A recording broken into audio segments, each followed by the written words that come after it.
And good morning, everyone. We're going to be playing some more Grimrock 2 today, continue what we started last night after we finished Grimrock 1. Just checking on something here.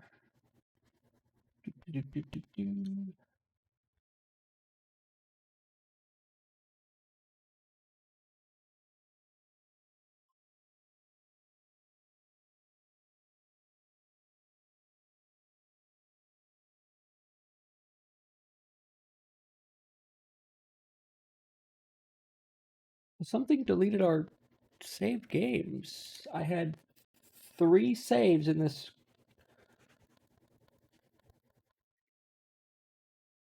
Okay, something really weird. I had 3 saves in this folder last night. I mean, I'm sure I did because I have video evidence thereof. And now I go to check on it today.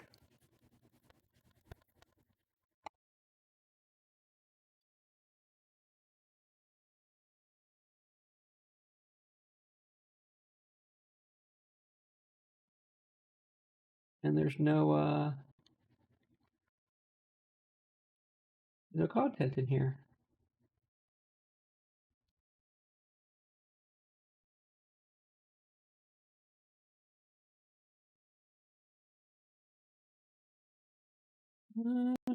Definitely have a problem here. Because we went through a lot of stuff last night. Like 4 hours worth of stuff.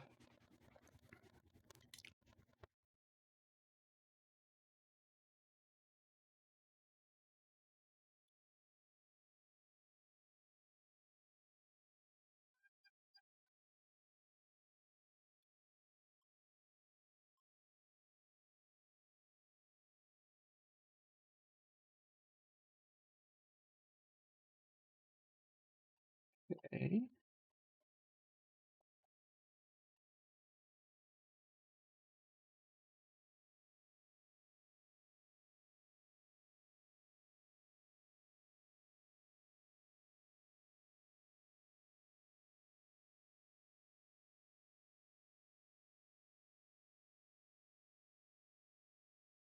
Well, I am very bothered by this.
Well, crap.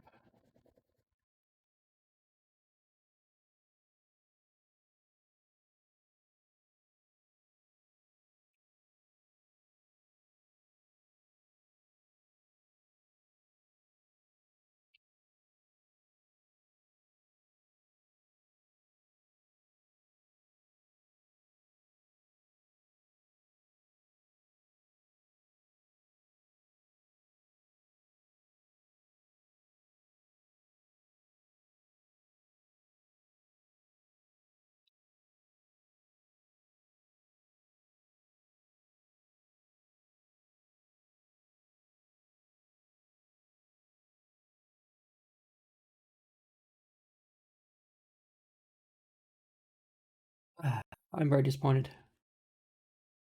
Very disappointed.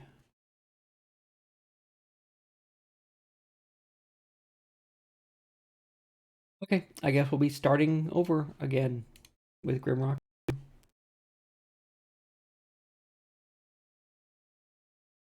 Keep an eye on my save files. I think I kind of blame Steam for this. I get this feeling like it synced my saves with Steam, which doesn't have any saves. But you think it would over? I don't know. It's just weird. I still do kind of blame Steam. We're gonna exit Steam for now, just to be safe.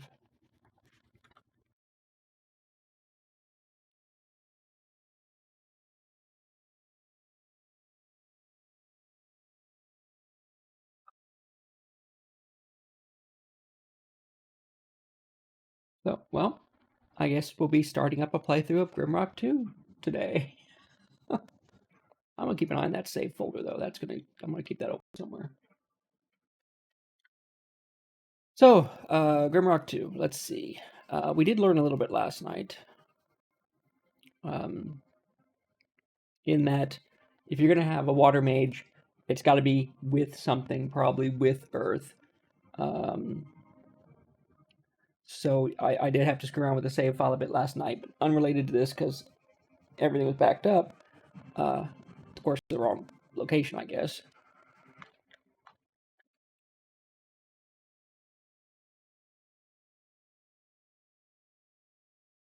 Maybe I shouldn't make. I mean, my mages were dual. I wanted to cover all the elements. But,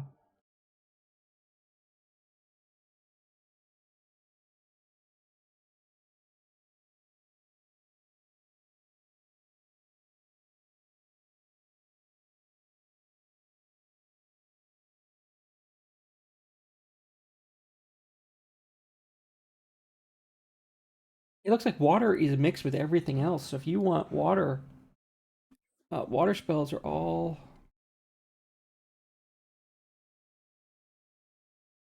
like okay, concentration water, concentration water, air water, air one water, then earth one water.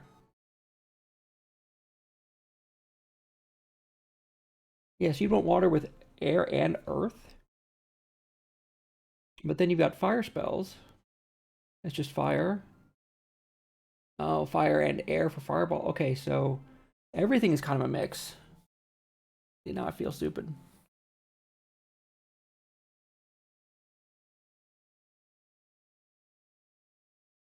Your swarm, fire and air. You can be air, fire, and then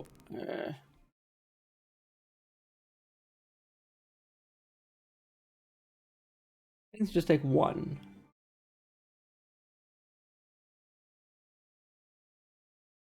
Shield just takes one con. Shock just takes one air. Fire burst just takes one fire.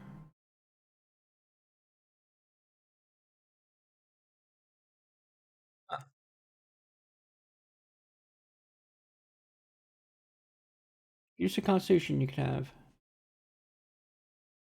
force field, shield, light, darkness, and dark bolt.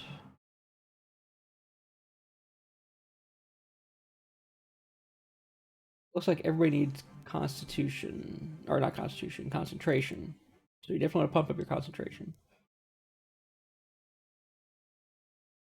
If you were a fire mage, you would need fire and air. Everyone already has concentration, so an air fire mage is a good mix.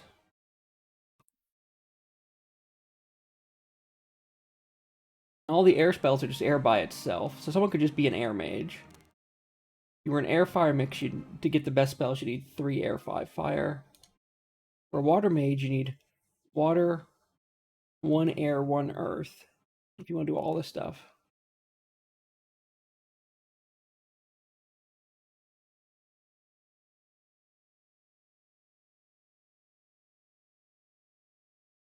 Earth mage, yeah, you can take just earth. It's all poison stuff. Earth is all poison stuff. Not a lot of spells. This is all poison stuff.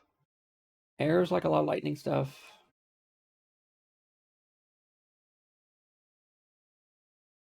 If you were going to be a fire mage, you'd want air and fire. Air, fire, constitution, okay. But to start off with, you just need the 1 in air. 3 in fire.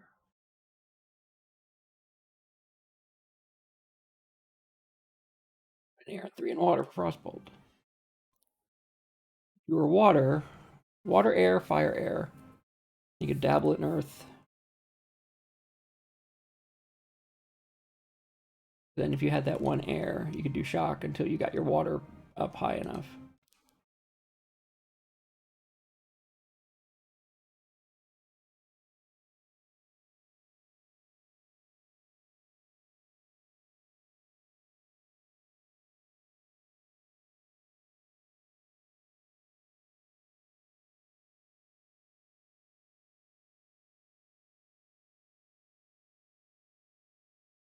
Okay, I guess this time we'll be starting again. Good afternoon. Actually, no, sort of. I was playing last night because I just finished Grimrock 1. Just finally beat the boss of 1, got 7 secrets, so I was happy. So we started playing Grimrock 2 last night, got about 3 hours in, and was going to continue today, and all my save games are gone. Like, all 3 of them. My autosave and my 2 manual saves, all out of the folder. So, I guess I'll be starting again today. So I was doing a little research on the on what classes I wanted to bring and what I learned from the couple hours last night. So mostly what I learned last night through playing a couple hours was there's no such thing as just a water mage. You got to mix water with either air or earth. And there's a pure fire mage, so that's fine. Mostly, I mean, you could take fire and air. So, and potions are really useful, or especially in the early game. So I'm tempted to switch. I had gone with a fighter rogue 2 mage party, so I'm thinking the rogue was finally starting to come into his own after a few hours in the front row.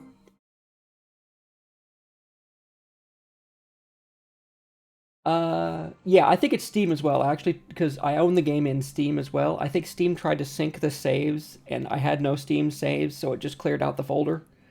As far as spoilers for the game, no, not so much. For classes, I'm always willing to take advice, because I always theory craft a lot in the classes. So let me get over to actually streaming of the game. And I guess I will be starting a new game. I play through on easy because it's more to enjoy the game and show the game off to everybody than to to frustrate or challenge myself too much. I always like to create characters, and I'm not don't need to make it harder than it needs to be. So really, the idea is to get the playthrough recorded and streamed so everyone can see if they would enjoy the game. And of course, if someone is better at the game than me and they want to go do a hard playthrough or an Iron Man playthrough, knock yourselves out. So, as I was going with the classes last night, I had a fighter who was going to be like the heavy armor, heavy weapons person. I had a rogue front row, which I was turning into a dual wielding attacker with evade and maybe light armor, and they were really starting to come into their own with the damage. With the dual wielding light weapons was doing good melee damage. Back row, I had 2 pure mages. One was air fire, one was earth water. But this time around, I may go a mage alchemist, so I have a regenerating source of regents for potions.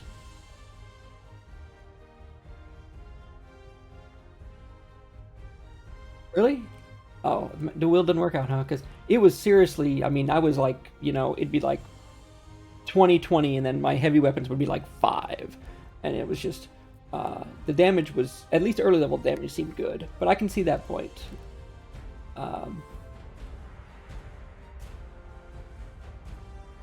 Water spells I could freeze you. I definitely want a water mage. For sure. But until the water gets high enough, it seems like I have to use the secondary magic as offense. So if I have water with a little bit of So I start with water and earth. I can do... Well, I had a rogue, so the rogue would get the backstab and the lesser dual wield penalty. So it was 25 instead of 40. So the damage seemed to be there. So yeah, my first character is going to be the fighter, no question here.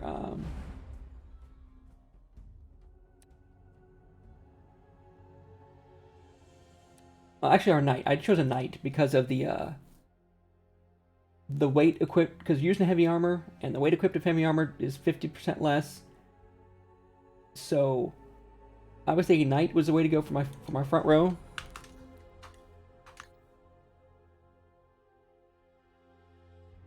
And then for traits, I had chosen healthy and muscular, just to get the base stats up, since they don't seem to raise otherwise normally like they did in Grimrock 1. Of course, I was going heavy weapons and armor. This was a tank. This was going to be my front row tank. The person that was going to get, the person I found the party leader book, so I gave it to this person because this person is going to stay alive the longest. So +1 to everyone else's stats for the person that's going to survive the longest seemed like a good idea.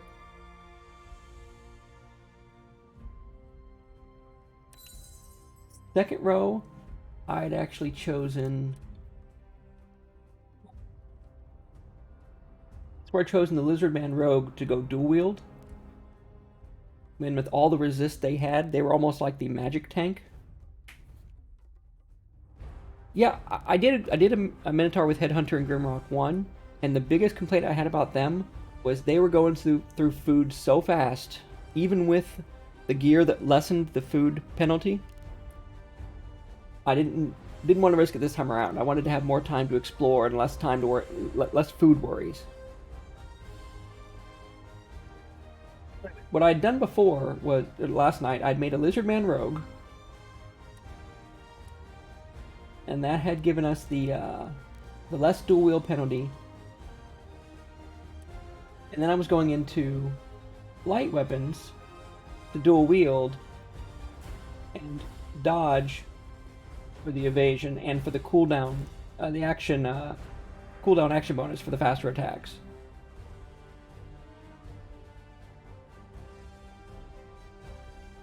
But yeah, I'd want to put points into critical as well.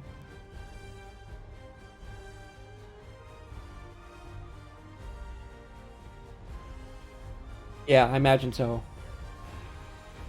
Okay, I'm not sure what I'm going to do with the second front row yet, but the definitely going with the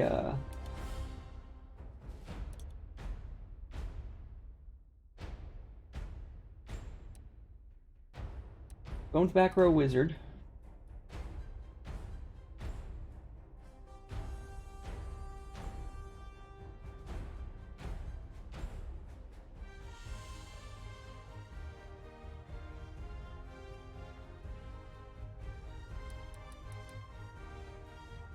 Any point is let me put into willpower, and then we're going strong mind, and yeah, I don't know how many levels we're gonna get in the game, but I'd like to see that the rogue have enough points to go into light weapons, armor to 2 to get light armor,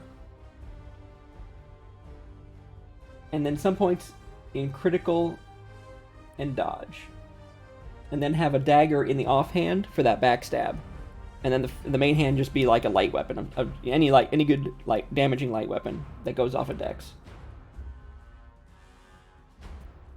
Let's see. I'd gotten through pretty much. I'd finished 2 maps, and I was starting on a 3rd. So I'd finished the shipwreck beach and the first forest. Unfinished, and everyone was like level 5, I want to say, maybe going towards 6. So knowing that there's a lot more maps, I would like to think 15 would be the likely number of levels. Is just my guess. That's the guess I'm going on, and when I'm trying to plan things.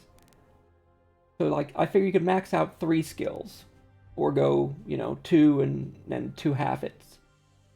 But that's my guess at the moment.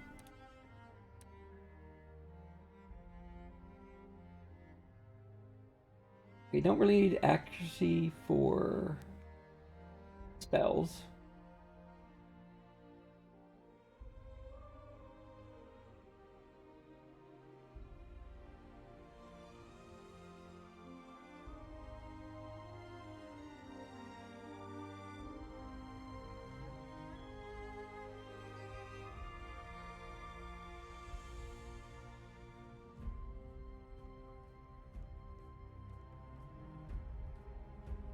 Extra skill point, I don't know if that's really a big deal. Want to put the other 2 on vitality just to make sure.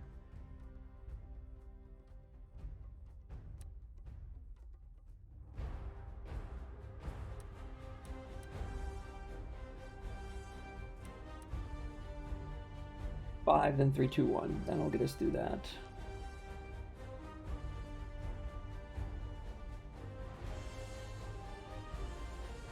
Definitely going magic. Air magic.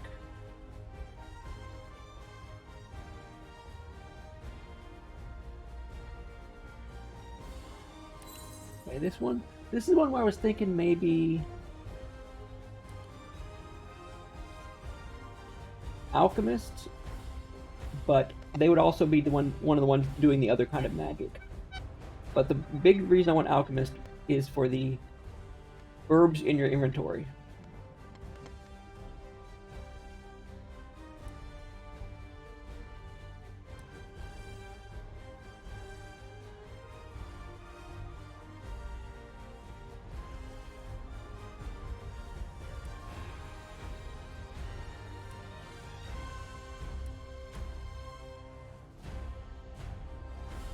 In this case, we'll go Dex because of the firearms, which use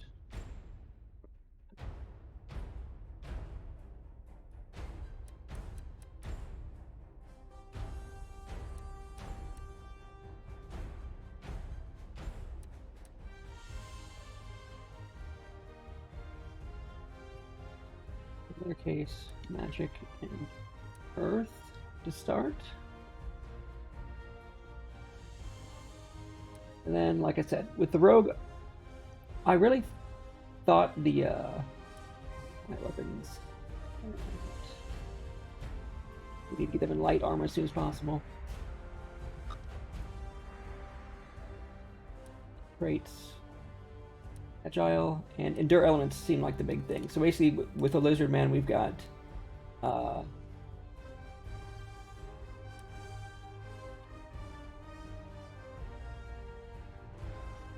this resists, I think, here.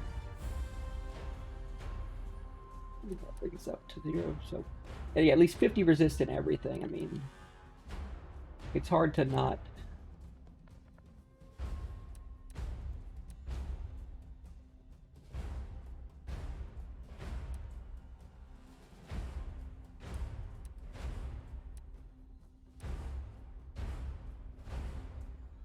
Yeah, it's hard not to like this. I mean, right off the you're 50% resistant to all magic pretty much right off the bat. We got we got our magic tank, we got our melee tank, got our alchemist firearms, which is going to be basically mage firearms, and we've got our pure wizard, which is going to go into concentration and the magics really to start with, not much else.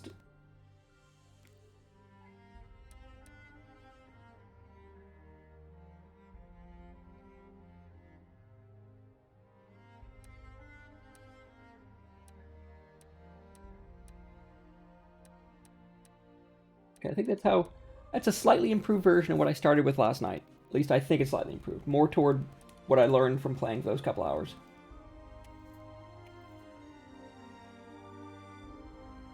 Yeah, a whole party that can half ignore magic for the whole game. That sounds pretty powerful. Honestly, like I said, like you said, I don't know how fun it'd be. But yeah, that definitely sounds sounds pretty strong. Certainly on the defensive portion, for sure. But I'm playing on easy, so it shouldn't be too overpowering. At least magic shouldn't be too overpowering for me. So we're gonna go with this.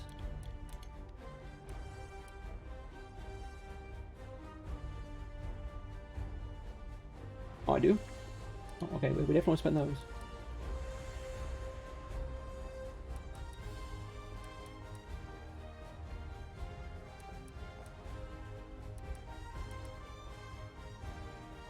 You know, it's gonna be a nice average because it's a tank. They're gonna need everything. They're gonna need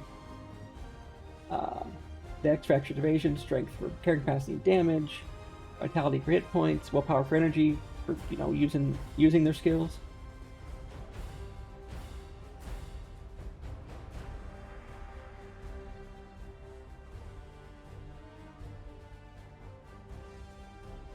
Wow, that's 100% resistance and evasion. That's yeah. I noticed that at least in 2, firearms can miss. I don't know if thrown or shot missile weapons can miss, because in one of the first dungeons, the little ratlings that would throw daggers would seem to always hit me, even if I was moving around. So yeah, it seems like missile weapons may still be auto hits. I don't know. Okay, we've spent all our points. Yes, yes, we spent all our points.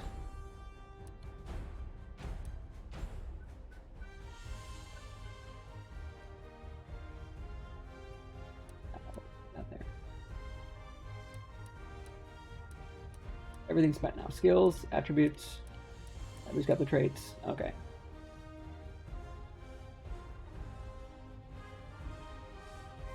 Yeah, Grimrock 1 had I couldn't find as many, I guess, fan-made dungeons for 1 as it seems there are for 2. So if this party does well in 2, I might, like, play it through some of the other fan-made dungeons, like the remakes of Dungeon Master and stuff like that. But anyway, here we go with the cutscene, so I always like to let people watch that.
And here we are. Yeah, for better or worse, I usually hit Nexus up for looking for mods first, because way back in the day, before it got so huge and questionable, I actually signed up for a lifetime sub or a lifetime user for Nexus. It was like $35 back in the day. So now I have the fast downloads for everything forever. So it became the most convenient place for me to download mods. So okay, we got a stick, which is a light weapon, and I see. I just did this last night, so might be faster than usual.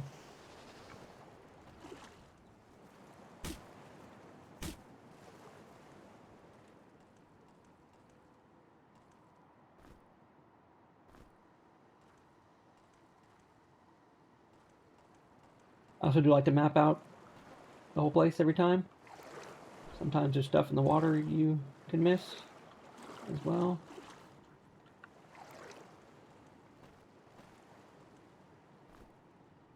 Food.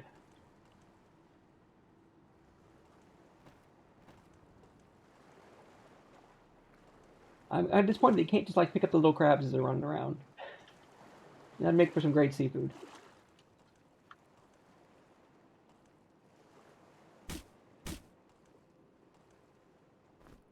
Okay. Got first pants, so first not naked person.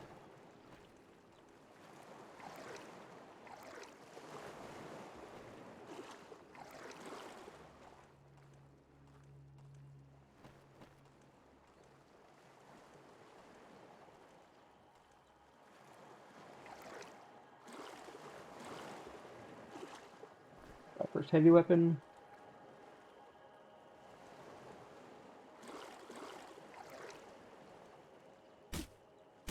Searching among the reeds for anything here.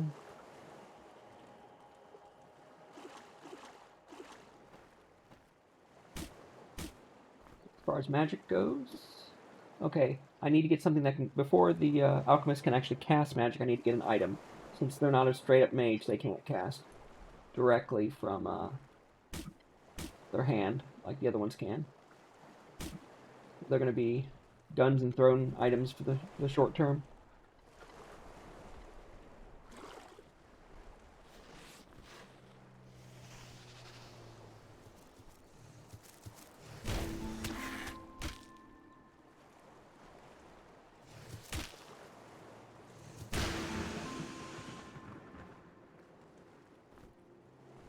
Food to carry.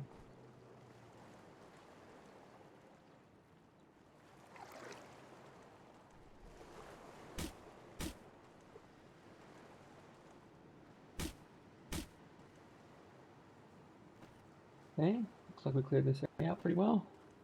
Moving on. Oh, I think the most embarrassing thing about last night's playthrough was I found the rapier, right? And I'm like, okay, cool, I got a light weapon. And then there's this statue where it's like, oh, this pirate king's looking for a sword or whatever. And for the longest time, I just had a complete blind spot for that rapier because I'm like, oh, it's a rapier, it's not a sword. We're looking for a sword. I was expecting like a cutlass or something. So for like 20 minutes, I'm running around digging up the beach and stuff. I'm like, there's a sword here somewhere. And no, it was the rapier, and I was stupid.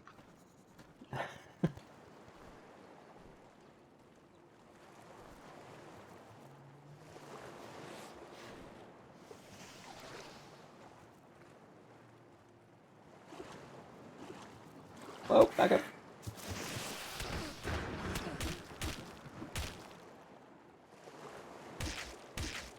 Fight you from front.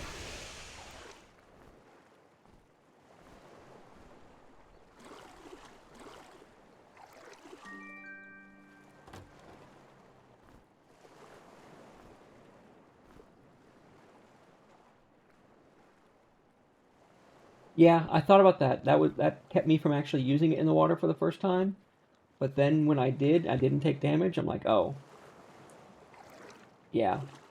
You can take damage from your own poison spells, though. I found that out.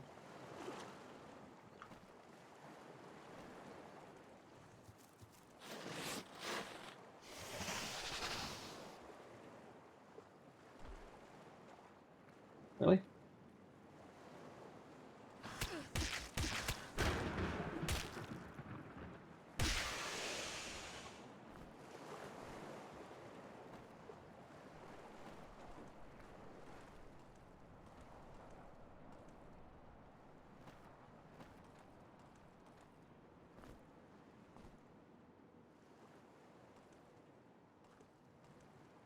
One thing I haven't done is I have not gone through, and I mean, I wouldn't do this on a you know, on a stream and waste everybody's time. But I would kind of like to go through and like dig up the entire beach and see if there's any secrets that I've always missed or something.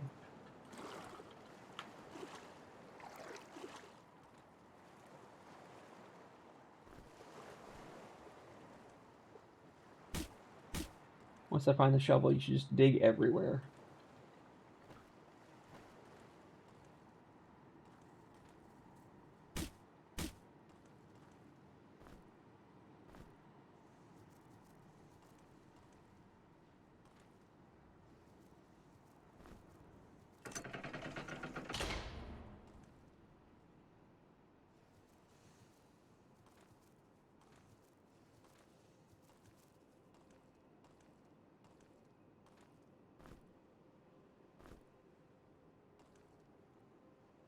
Okay.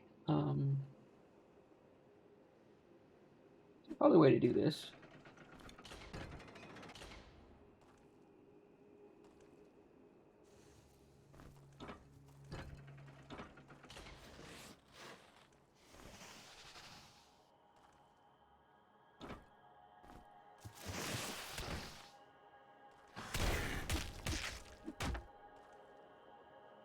Missed a thrown weapon, huh?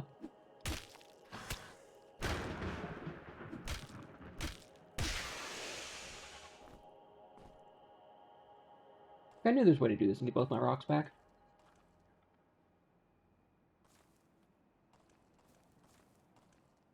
That's the area forward. Don't need to go out there till I find that golden key that I had. Here's our wonderful welcome to the island. I'll save letters and just put them on there every time I come back here.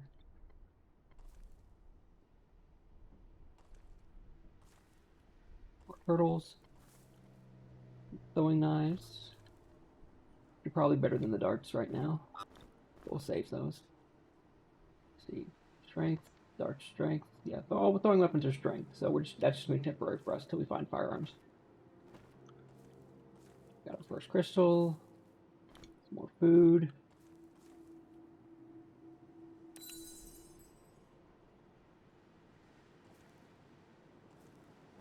We got our first scroll to learn, which we already knew.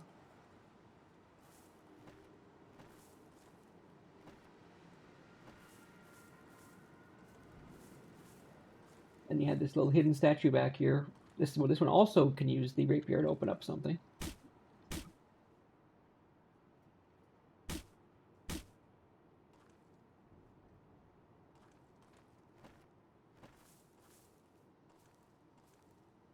Turtle steaks.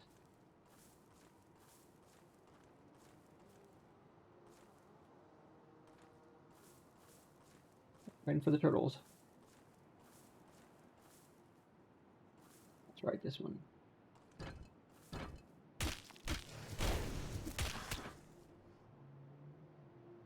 Well, throwing items just temporary until I find something.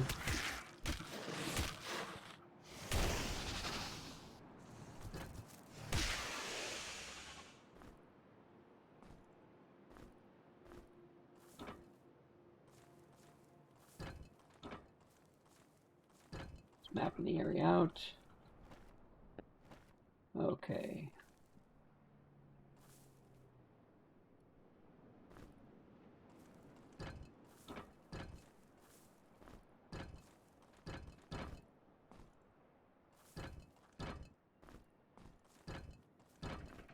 I'll get these on the way back through when I don't need them anymore.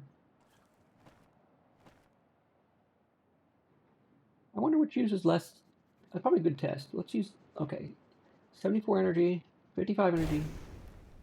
Okay, wait, I'm sorry, where's that? 51 energy, I misread.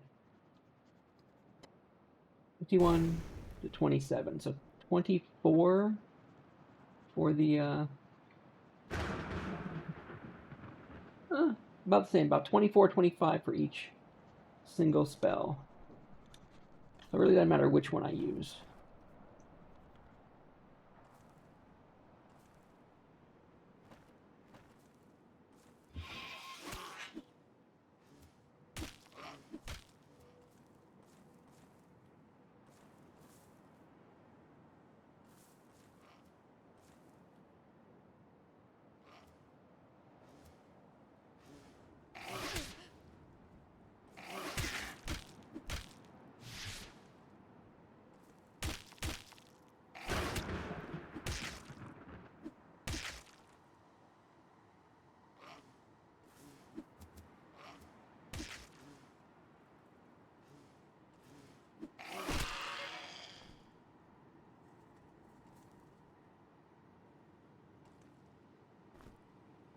can get all this stuff back.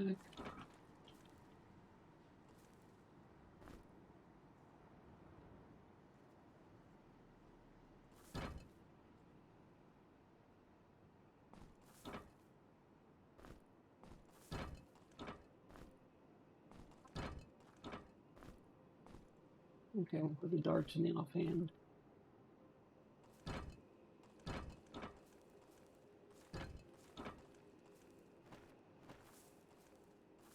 Yeah, those little guys with their leap stab. That's Yeah, and here's the guy you're supposed to bring the sword to. Yeah, but the little blue guys with their leap stab caught me off guard at first.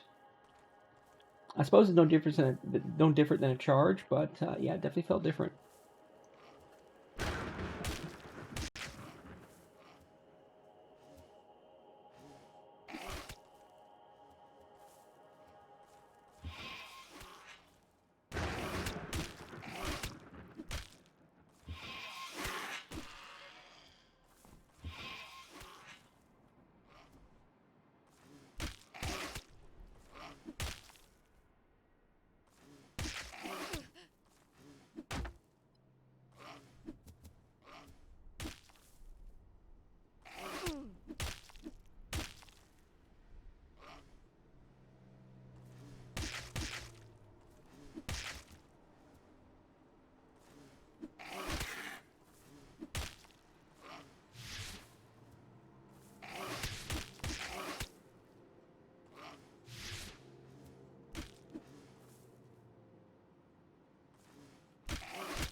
He dodges. When I finally get him out, he belly dodges.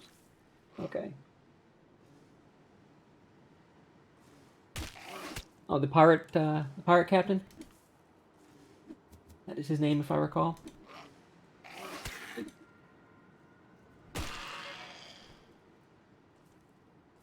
Definitely do care about the lore.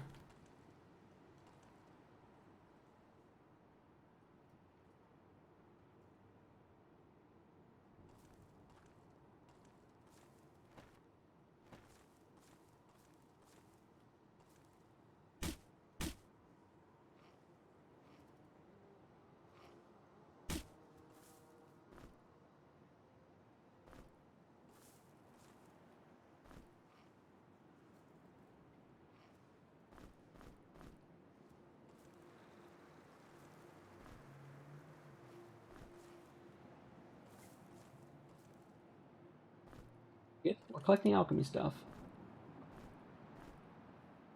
I guess a rule I'm going to set for myself is I'm never going to use the last of anything, because obviously that would keep me from gaining any.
Switch this out for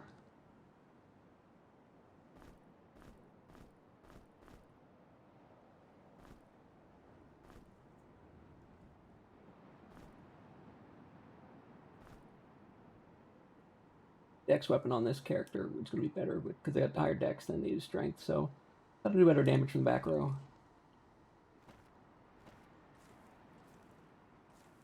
Yeah, Grimrock 1 had I'm not gonna say had a lot of lore, or at least not a lot of given lore, but you do get the idea going down the mountain, especially the Torum, who has gone ahead of you.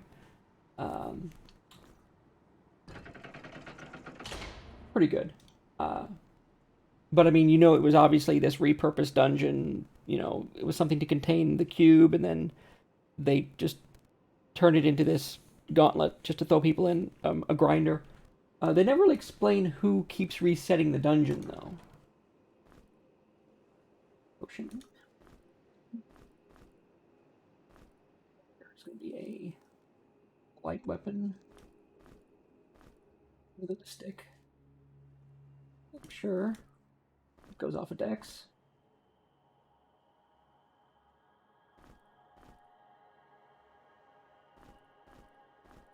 Stick becomes a hand-me-down for now.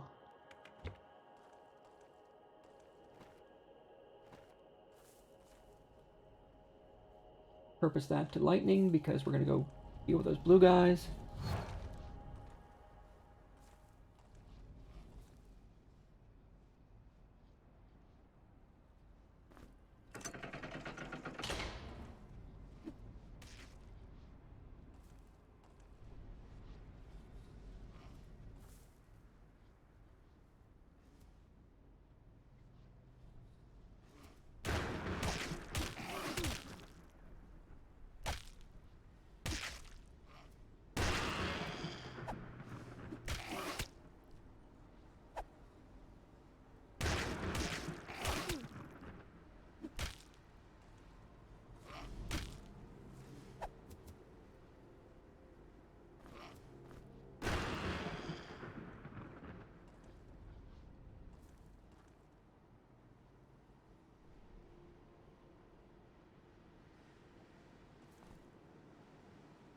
Yeah, the Y. I can see how the Y would be an issue.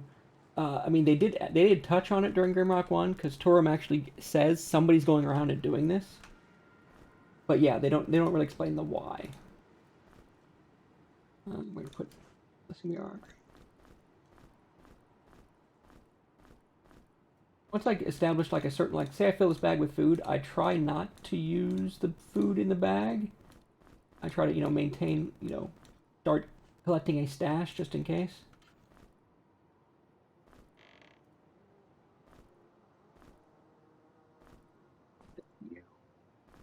Rapier, just a note. Shovel.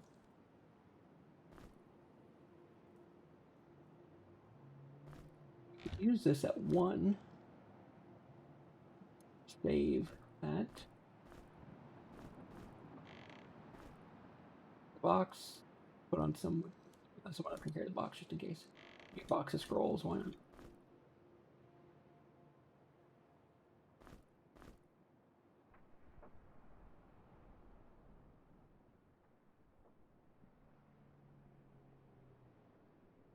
Okay, this I remember because I've read that a million times. Uh, the uh, the Grey Lord, when he tried to get the power gem at the bottom of the volcano, screwed it up somehow, and it split him off into Lord Libersarius, which was like Order, and Chaos, who was the guy who made the dungeon, and his whole lab slash sanctum, the Grey Lord's lab sanctum, whatever, uh, was rebuilt by Chaos because he's the one that stayed in the material plane, whereas Lord Libersarius got kicked out for some reason. Um, and so you're Theron guiding these champions down to the bottom. Yeah.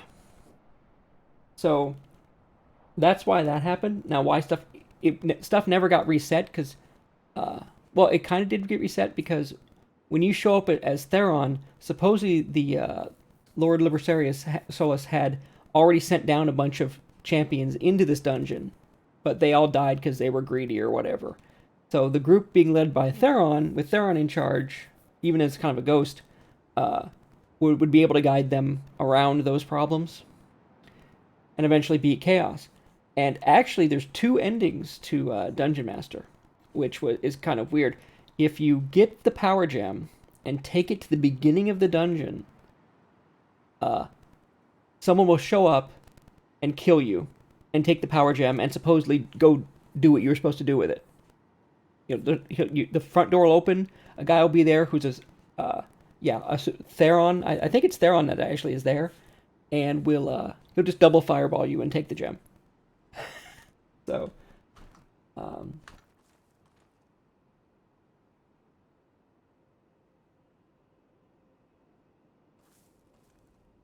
oh yeah, I that was the game for me. That and Chaos Strikes Back, which was much harder. I don't think I actually beat Chaos Strikes Back because finding the four main dungeons all based on one class, and then each one had that ore you had to find to bring back to the center. I don't think I ever finished it, to be honest. Okay, let's go do the thing. I know the note says there is a chest here.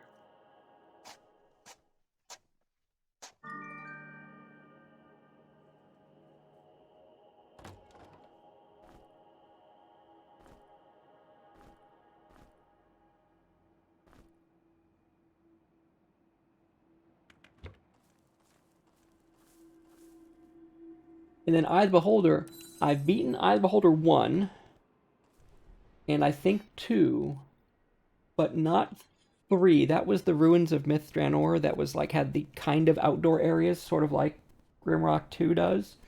With you were in the forests of Tirnor and all that stuff. I don't think I beat 3. Okay, for our levels, we get no stat points, we get skills. So for here, we want to get armor. We want to use the best armor as soon as possible. So we want definitely to go into armor for this person.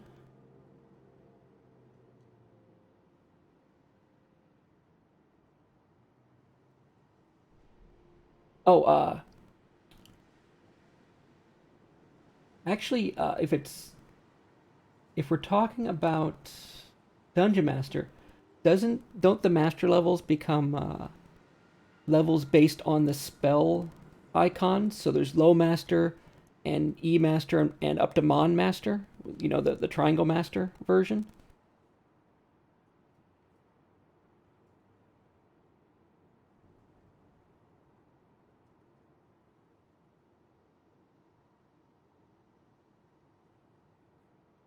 Oh, we're going firearms with this person. We know we're going concentration with this person.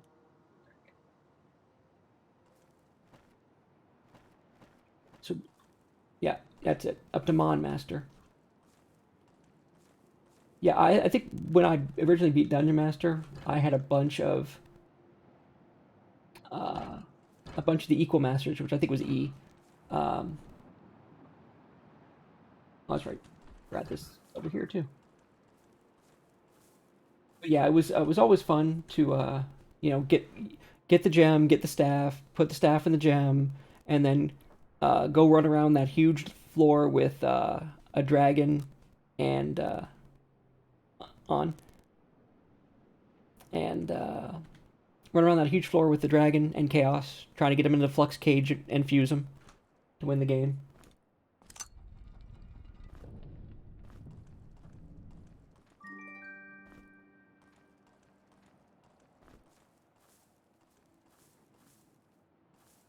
Yes, I put a lot of hours into Dungeon Master as well a long time ago.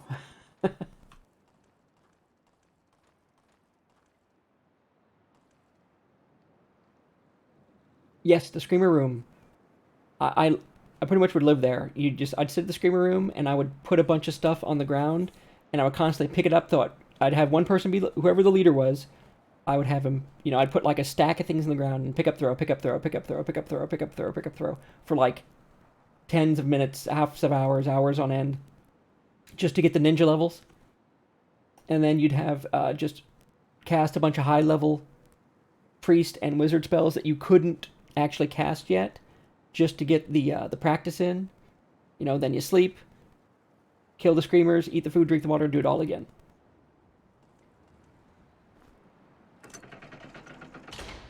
Dungeon Master is still one of the games where I don't even need to map it anymore. I pretty much, if you asked me to draw the map, I probably couldn't draw the map. But if you put me in the game, I could find my way to the portraits of the people I want. I know where the puzzles were. Yeah. Yeah, you get more XP on lower floors. That I never experimented with. But I wouldn't be surprised if that was the truth.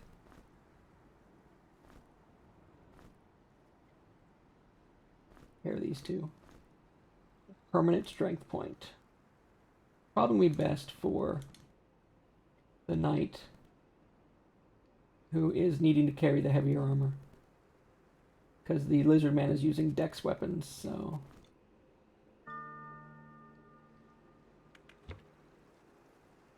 Compare these two weapons.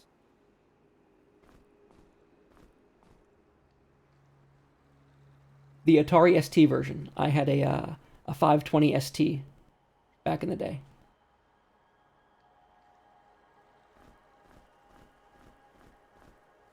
Got a 515 plus dex with accuracy. Rapier's actually a strength weapon. I'm gonna go with Backbiter. Get dual wield. Oh, the Amiga 500? Or the A500? Or do you mean the XE? No, not the XE. My friend also had an Atari computer, but he had a different one. And he played, what was his favorite game? Alternate reality. Yeah, he played the alternate reality series. I gotta go check on that real quick.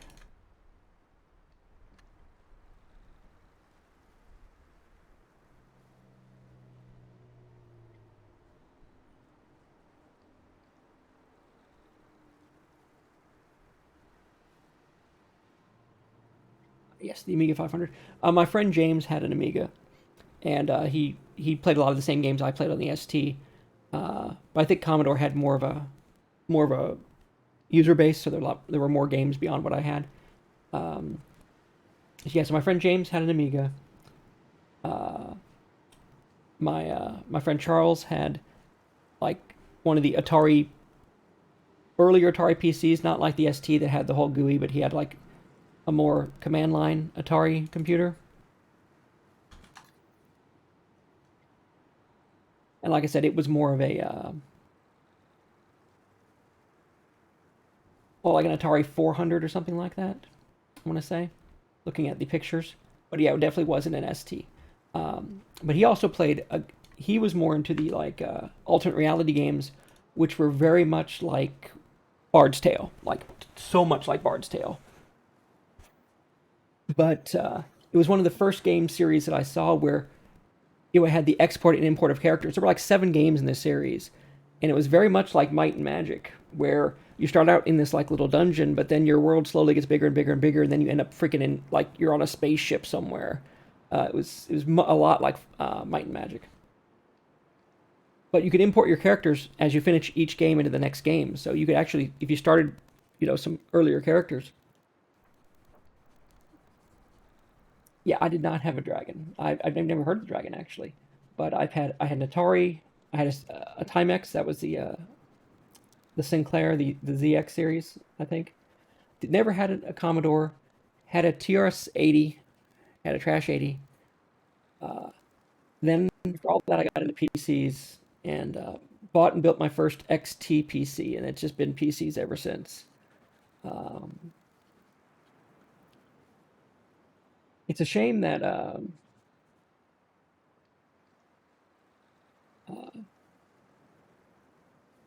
with especially looking at the Atari ST and how they had a GUI, a very simple GUI, the Gem desktop, I think it was called, uh, and yet somehow still have a whole bunch of great games. But then you look at the early Macs and the Macintoshes and like the Apples, like that you'd find in high schools and stuff, that would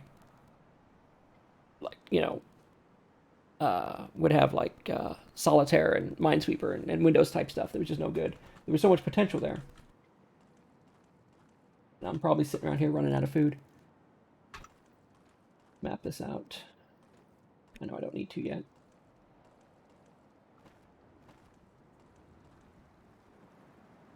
Okay.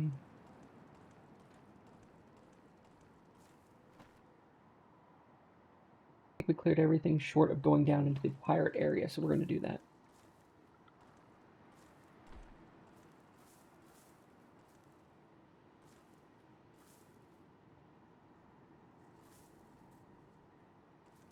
That's so you were either drawing or you had like fonts, pre-made fonts you could use. So if you were in graphics mode, any text had to be like drawn and not. Okay, that is, yeah, that's, I can see how that'd be a problem actually.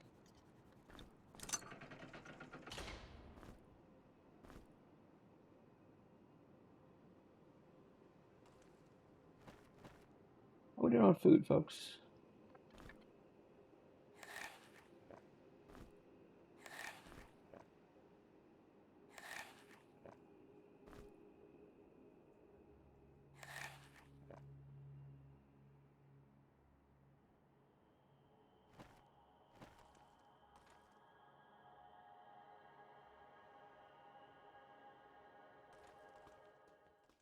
Yeah, that doesn't sound like the best design. Let's see, I got a torch here somewhere. I'll just grab one off the wall.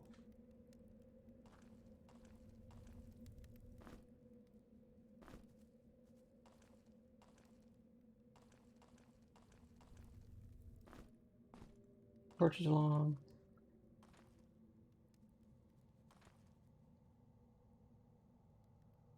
Did it have any kind of expansion cartridge to it? I mean, I could think you could probably maybe address that later by adding some, well, like adding a cart that was just like for fonts or something like that. Let's see.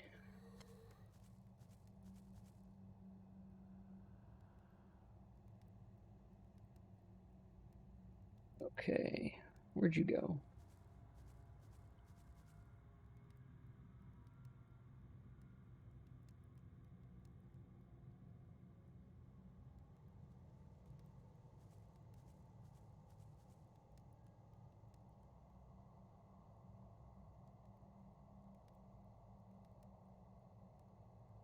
Okay.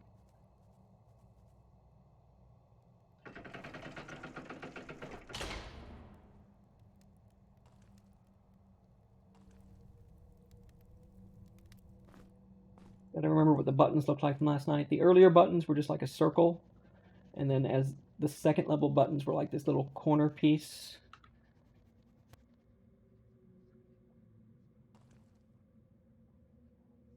Yeah.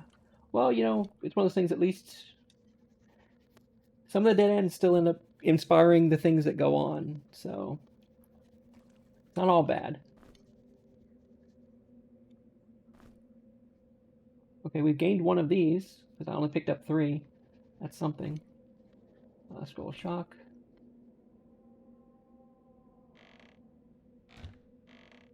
Might just have the scroll box going on. Just keep all the scrolls in the boxes. Okay. Not seeing any buttons in here. Like I said, the first buttons were a little bit obvious, but not as obvious as Grimrock. Even on the lower levels, the buttons were pretty easy to find in Grimrock.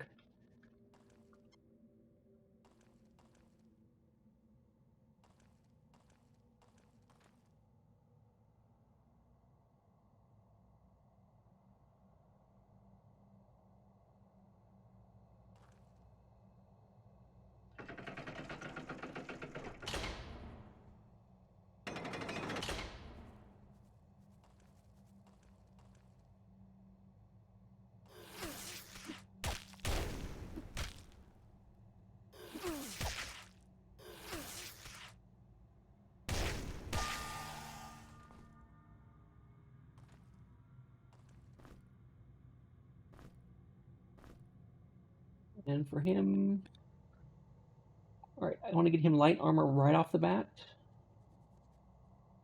and probably stop his armor there, so I can still have good evasion and have decent armor.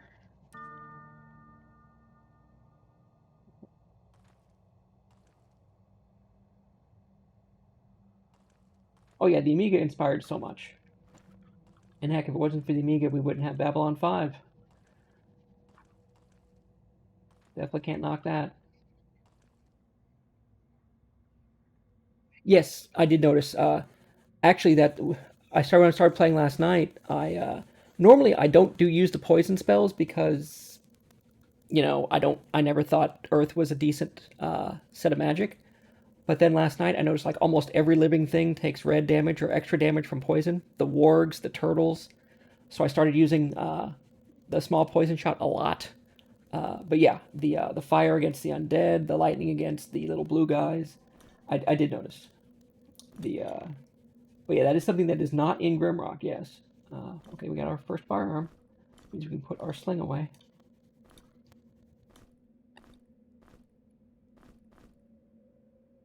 And who needs a box?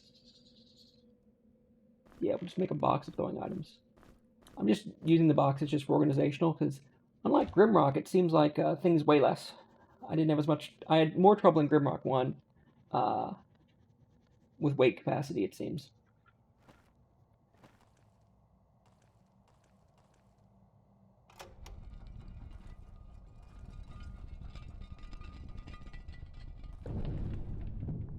Okay, extra stairway out. Yeah, the Babylon 5 original graphics, the Amiga video toaster.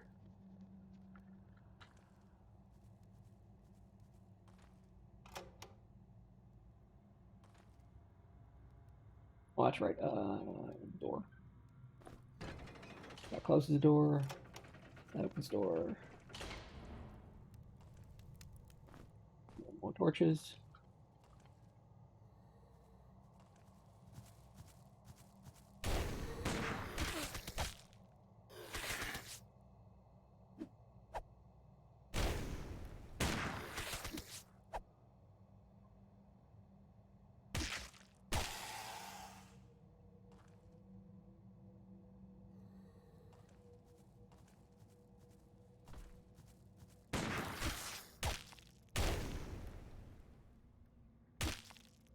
Oh, okay. I never did that. Good reason to have torches on your front row, folks. I actually never had done that.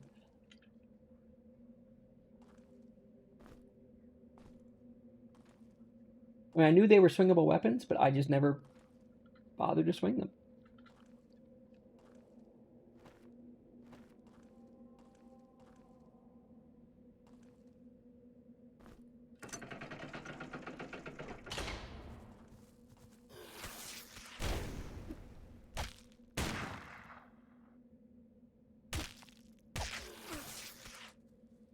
We're swinging.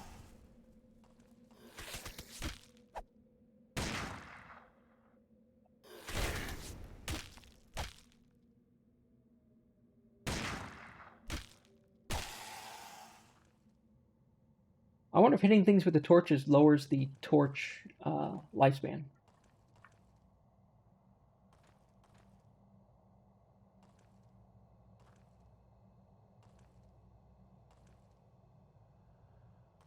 I mean, it would make sense if it did, but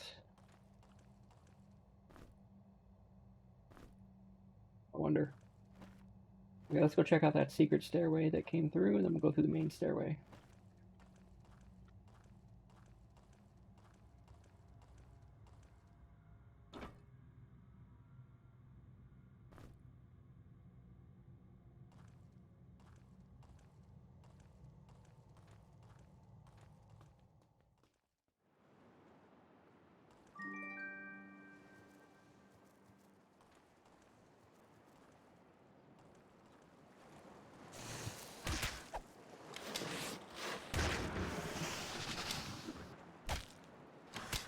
Three jams in a row, four jams in a row, five jams in a row.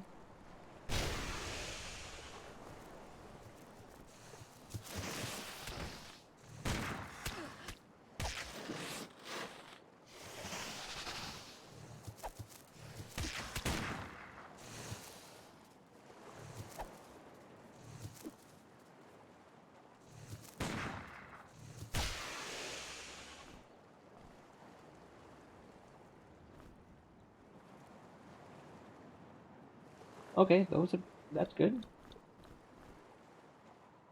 Free potions. That's why I took Alchemist.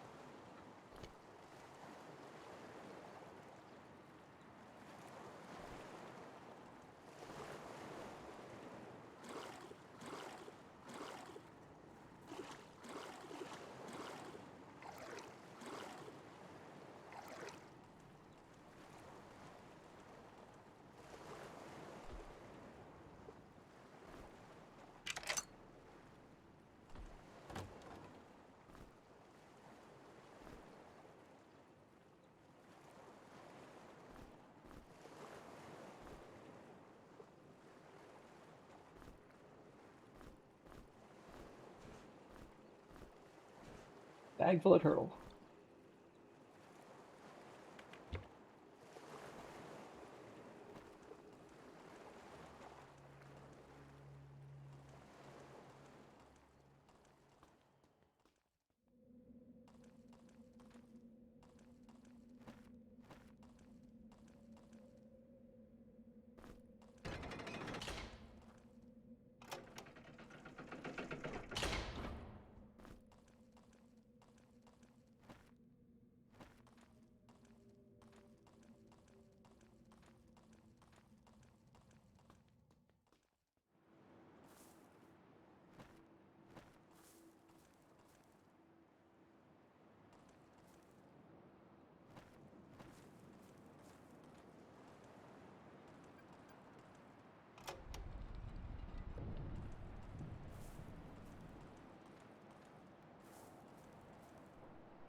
Okay, I think we've got everything. I think the next section is the little boss area.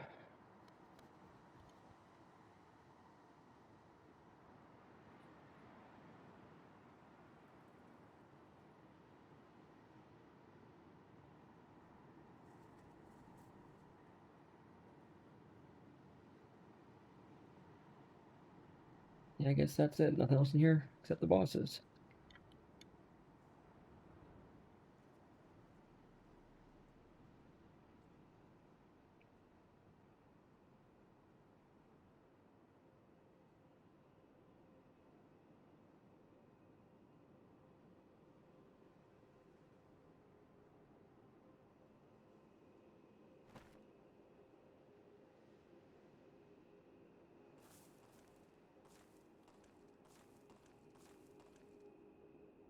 That's right. I want to leave all the notes and everything on here. More notes.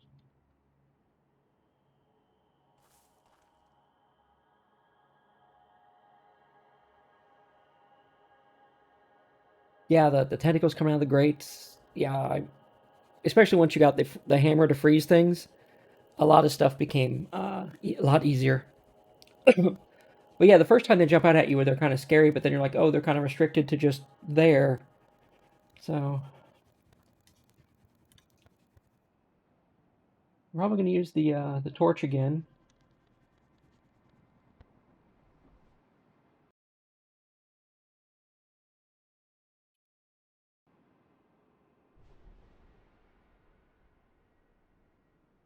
Okay.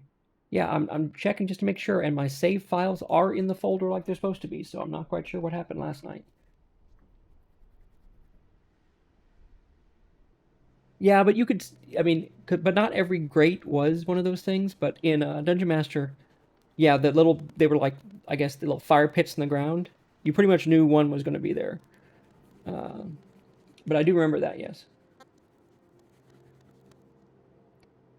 I can indeed. But I'm also kind of curious how they disappeared. Here we go.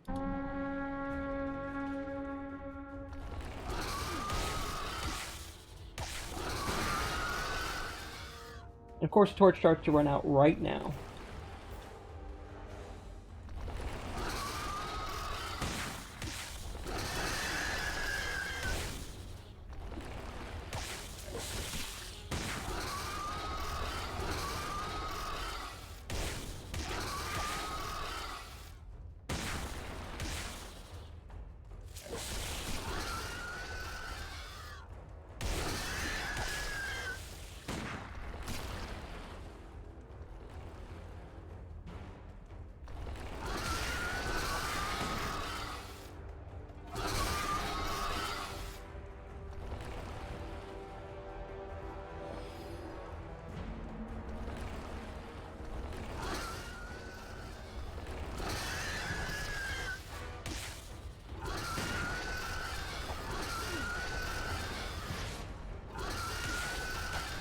Trapped in a corner. So one of these things goes away.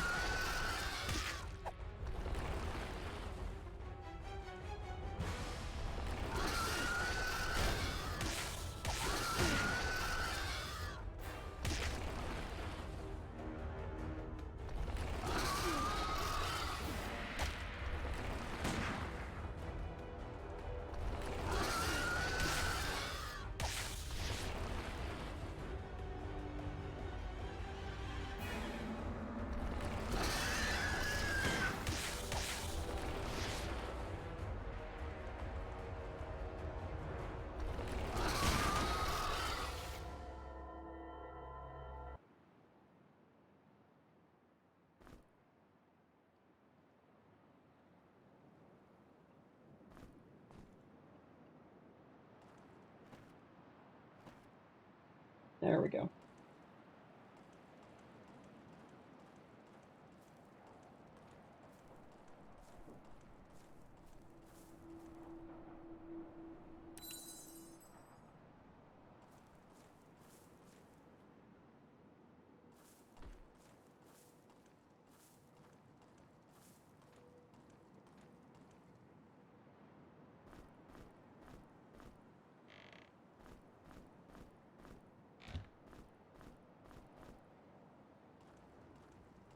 Under 10 ammo, I'm going to switch back over.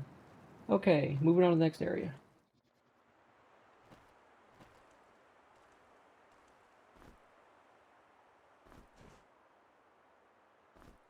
Letter, more pestle. What potions should we need?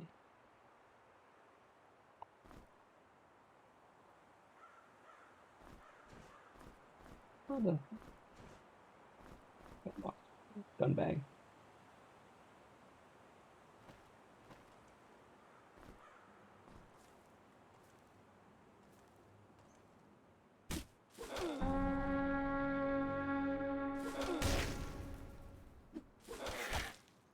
I wonder what the horn does when you're if you're doing anything other than the horn.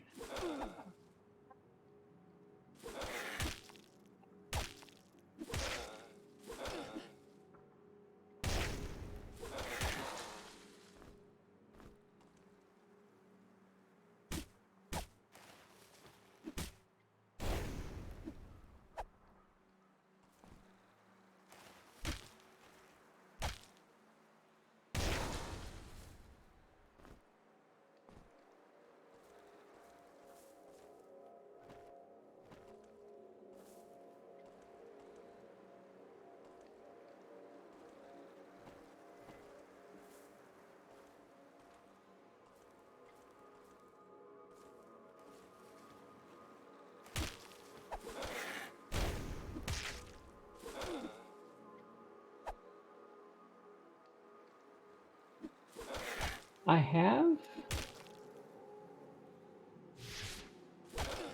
but then, like as you said, I really haven't had much use for it. It's like, I guess, like I said, here where I've got the gun here, I could put the gun in here, like that, and then switch between.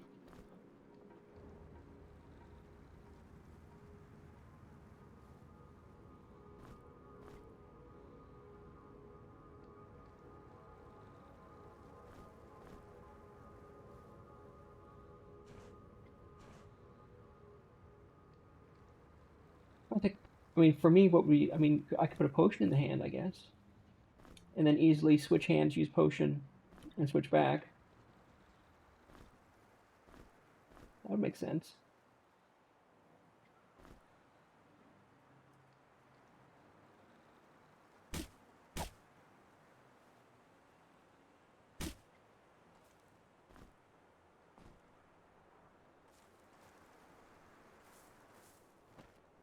Oh, there's a place to go down.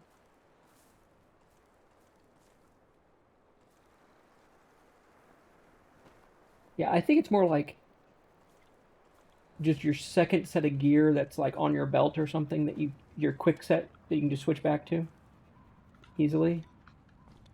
I mean, I can see how that would be useful because sometimes, like in the first game, you're like, okay, you know, I want I want to do this if I'm fighting this thing, or this if I'm fighting this thing. So I can see it being useful, but yeah, as far as it being explained really well.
Yeah, the fact they got rid of bottles. You just made the potions and that's it.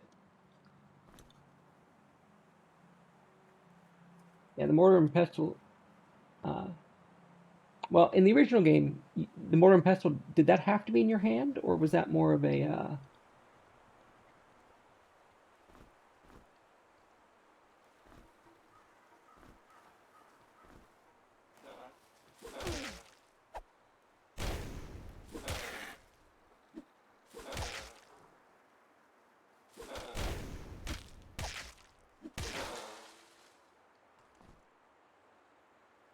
Yeah, it was like another container, and now it has to be in your hand. You use it like an item.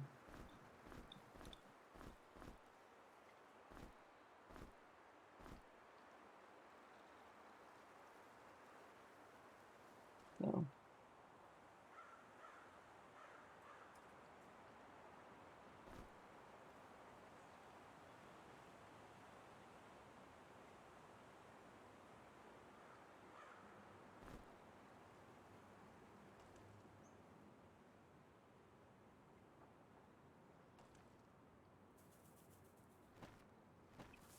I wasn't aware of that about the keys.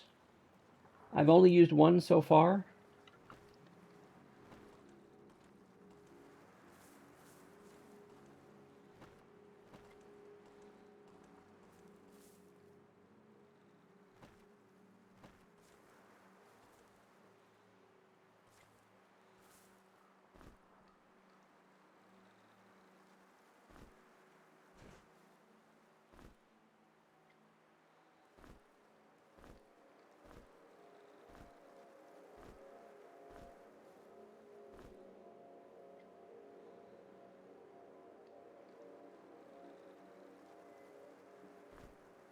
Food, another roll for the box. Yeah, in one, basically you had a, well, at least for the quote unquote treasure rooms, you pretty much had one gold key and then three doors. Uh, I usually end up choosing the armor or the items rather than the consumables.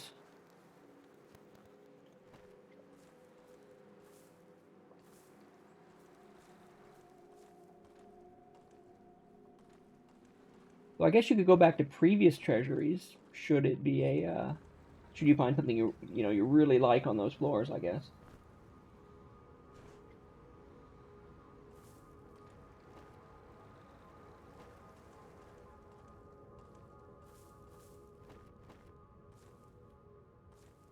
Okay. As long as I didn't miss anything laying around on the ground too much, I think it's time to go down those stairs.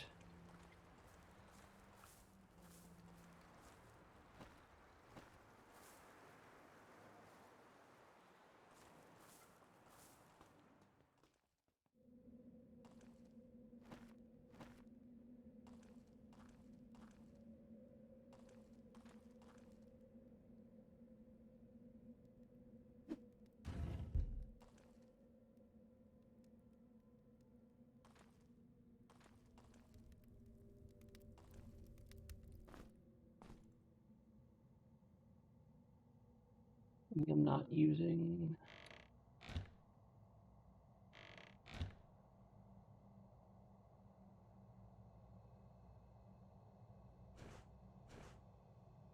Oh, broken dead torch. I'll take that instead of the ammo. Okay.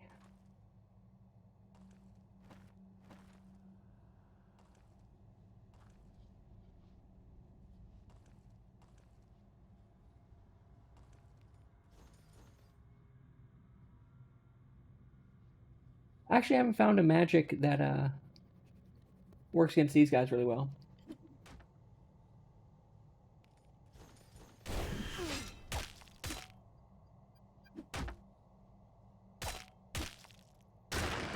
Oh, lightning seemed to work. Never mind.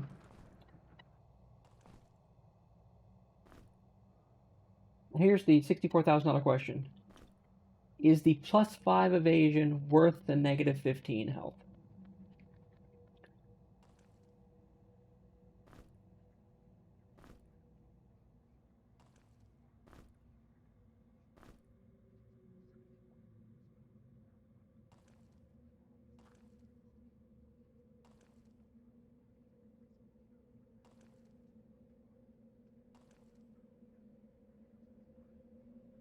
So that sounds like a no.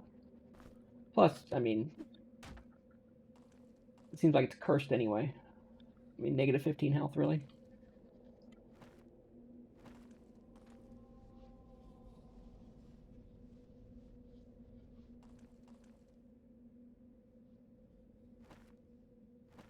That's not good. That doesn't bode well for my front line rogue.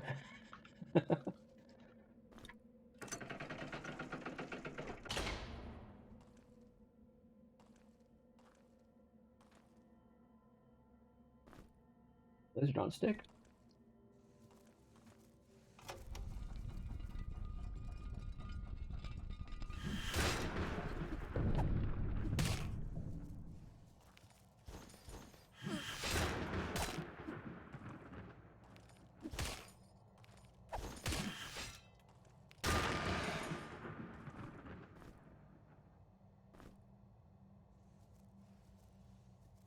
That doesn't have a negative to my health, so there's what I need. Now we're. What do I need that? Okay, I need to put a point in concentration, I guess, so I can use that. So I want my alchemist to be able to cast spells. This point needs to go in concentration.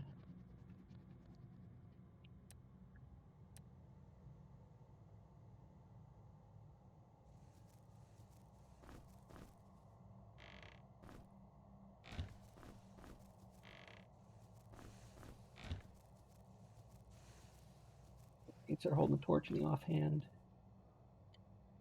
There we go. A little ice magic going there.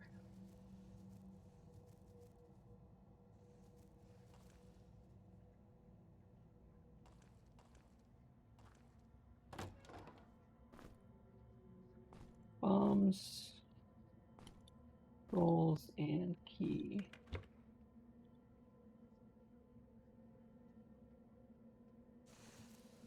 Yeah, in this case, I'm sprinting for heavy armor on this character. And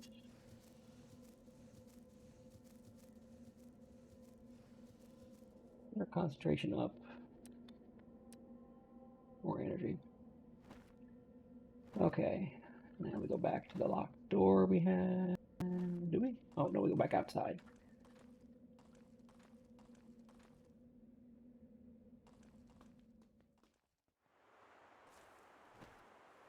Now I actually have two casters going on here.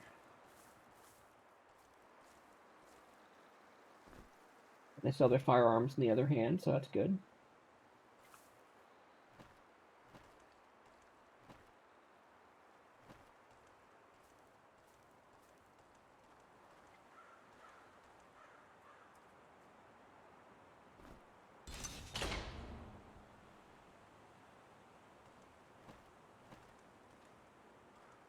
Yeah, the best defense is not to get hit, but sometimes it's just like, I'm just going to sit here and take it just so I can shoot this thing in the face. Not saying it's the best, not saying it's the best plan, but it can be more enjoyable.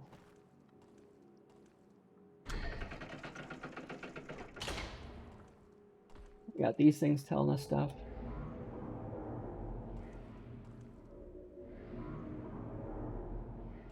No problem, Beef. Thanks for stopping by. Definitely appreciate the info on the gold keys, because I didn't know that. I mean, I knew that they like to hide, not hide, but limit the gold keys. But I figured normally that was for the armory levels. But I guess the game in general, since this is more less level based and more just flat map, I guess they expect you to be able to take some keys from some place to another place.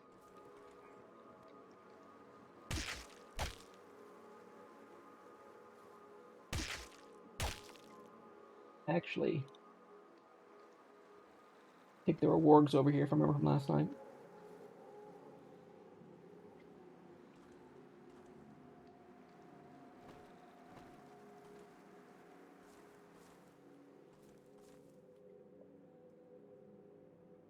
Not quite sure what this means.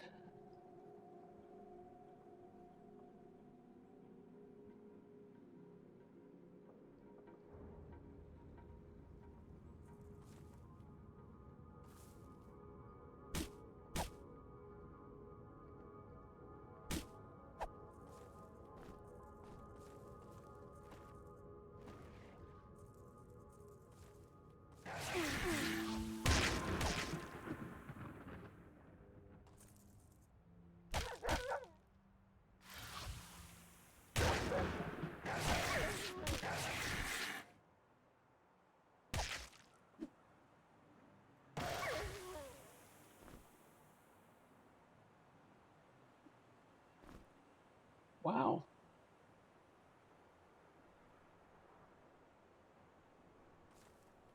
Oh, we got warg steaks.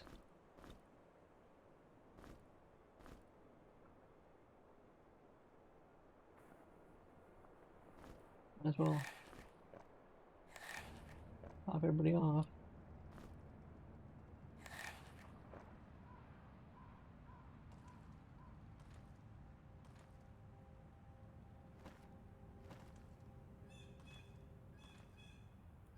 It's getting quite dark.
Hey, another stairs going down.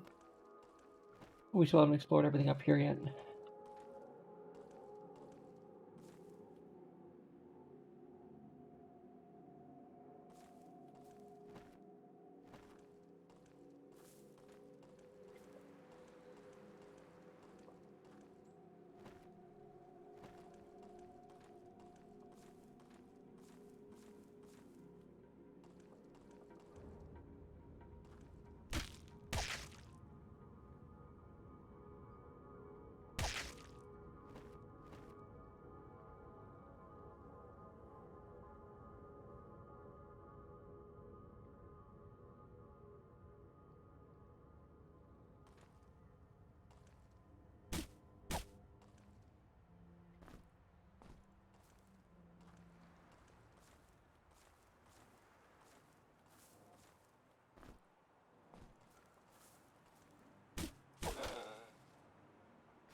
Lock chest.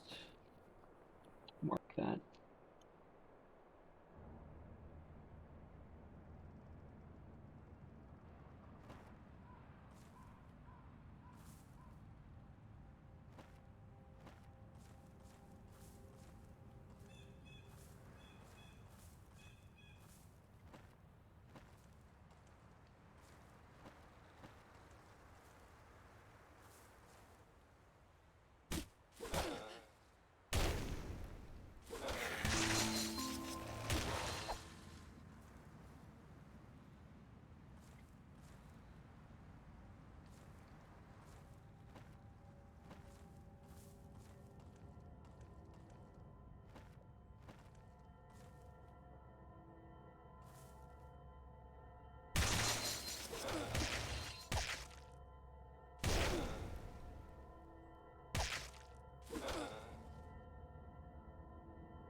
Lockpicks. Well, I guess a good question is, I have a lock chest and lockpicks. Do I use the lockpicks on the chest, or do I save the lockpicks for a later chest?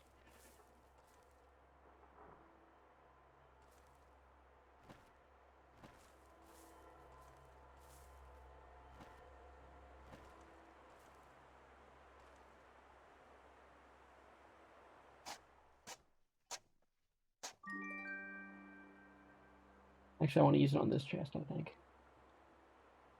Remember what's in here.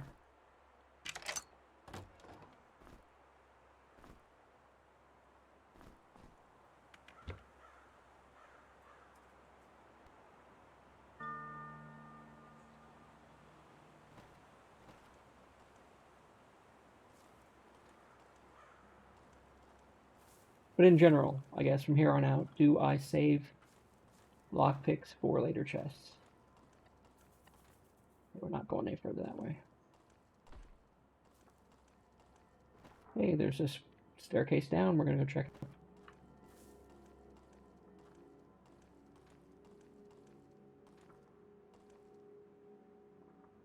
out. Okay, right. Have to do the thing. There we go.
A regular stalker there.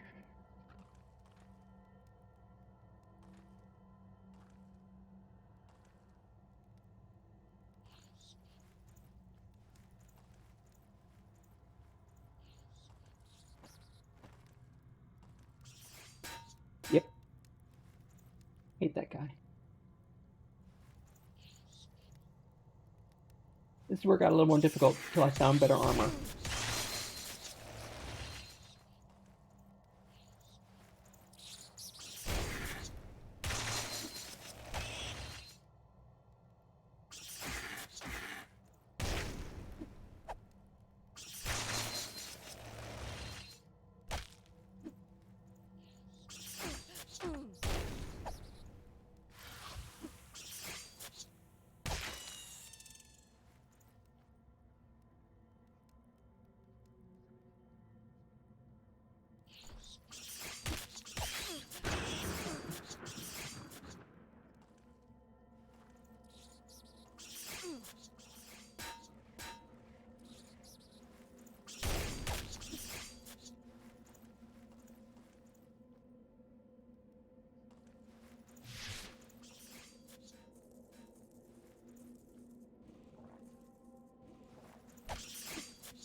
Still not caught up to where I was last night, but it's only been an hour and 49 minutes.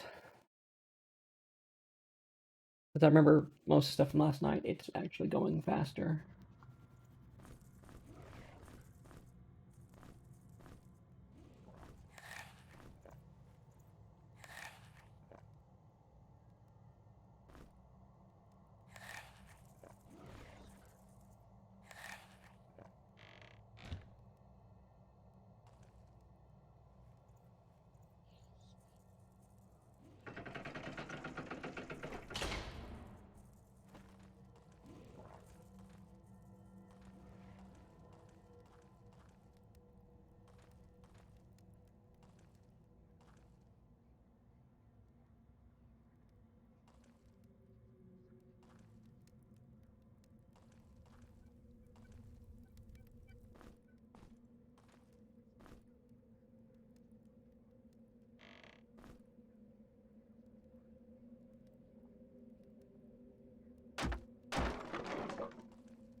Here's a question for you. Is there a way to kill that guy?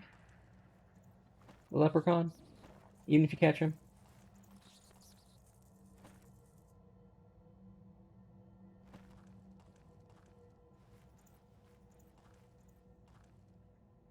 Okay, thanks for stopping by. I appreciate all the advice. And definitely, someone showing some interest in the game.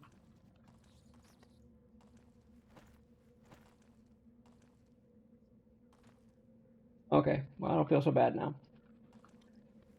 Because last night I chased him around until I could, and I was just doing damage all the way, and he just was not dying.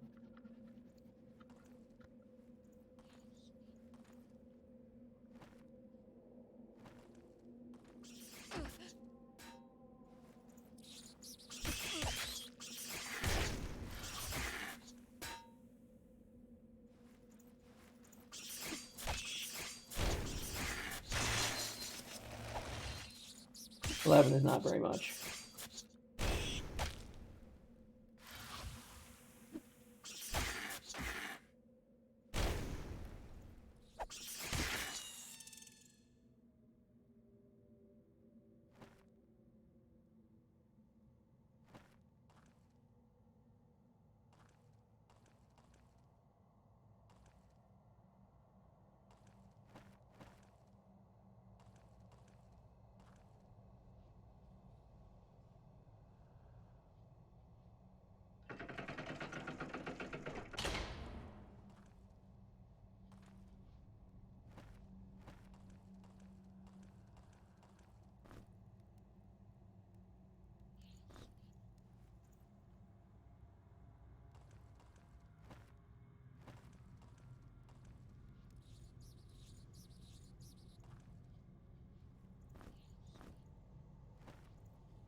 Did remember that from last night.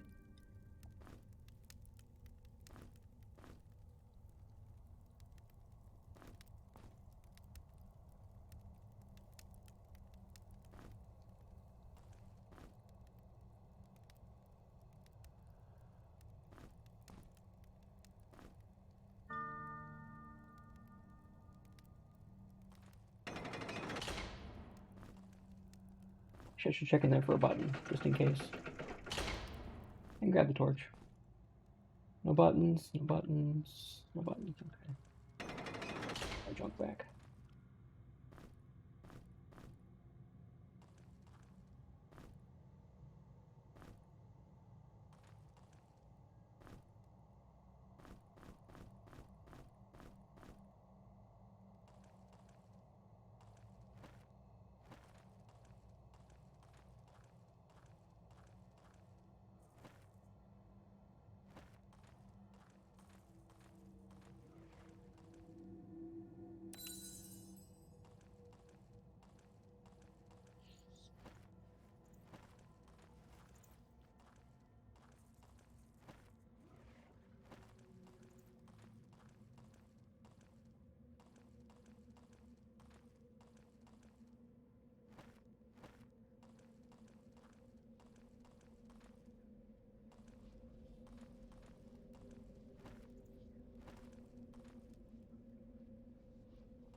Howdy, hit point, or stone, or whatever we're gonna go by. Morning, or actually afternoon. We're afternoon now.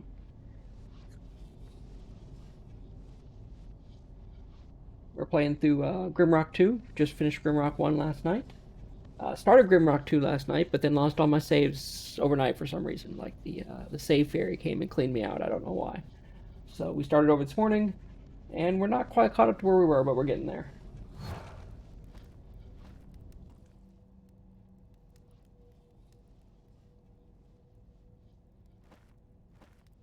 Doesn't look suspicious at all.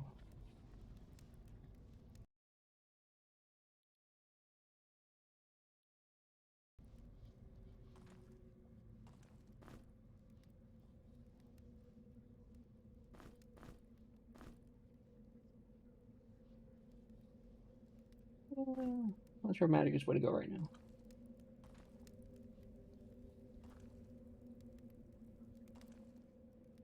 Buttons. Avoid pits. Not picking up the obvious trap key if we can avoid it. At least until we secure the area here.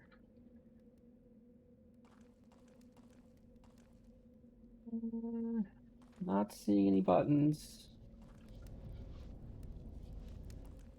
Again, though, obvious trap key.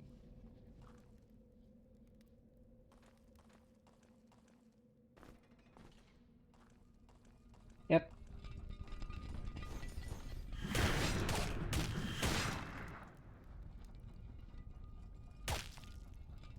I hear something behind me.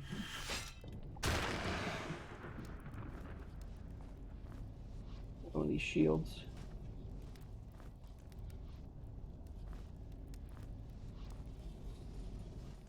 Bunch of them. That's one thing about you.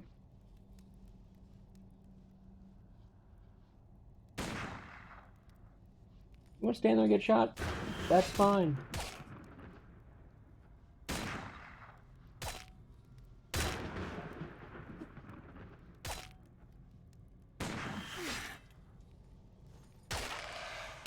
That's kind of hard.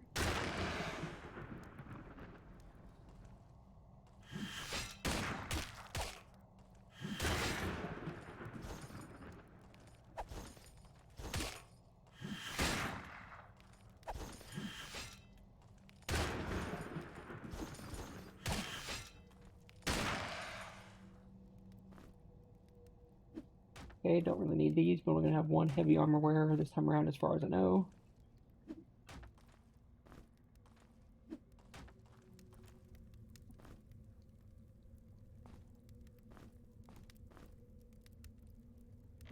I do have this collection of missile weapons going that I'm probably never going to use. Ooh, button.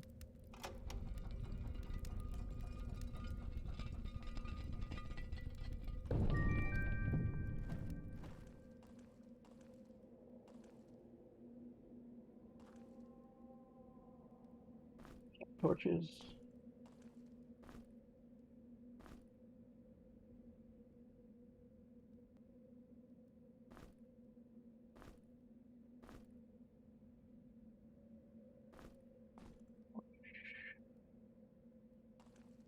More buttons back here. Let's take a look.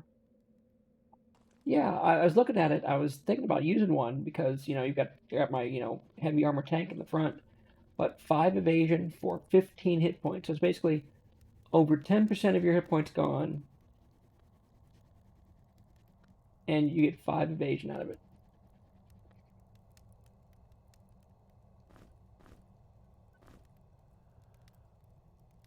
We are going to go with the heavier axe though.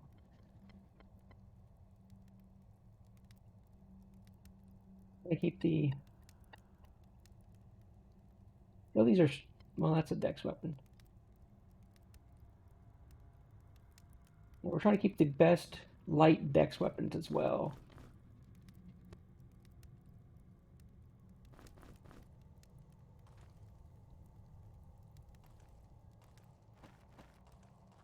It's open over here as well.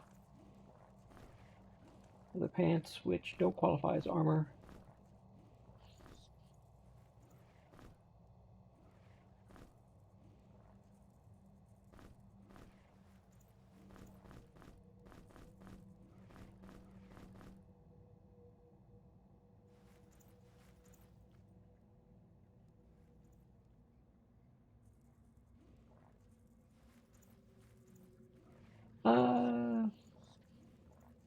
You could be correct, but there's been a couple times when my rogue, I've only got 70 hit points in the rogue, so if the rogue dropped to 55, there's been a couple times when the rogue was barely alive, so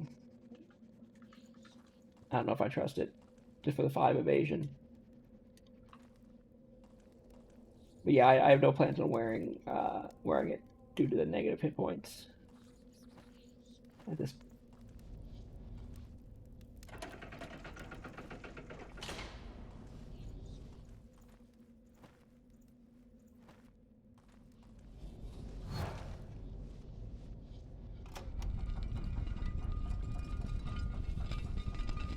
I can leave that open, not hurt anybody.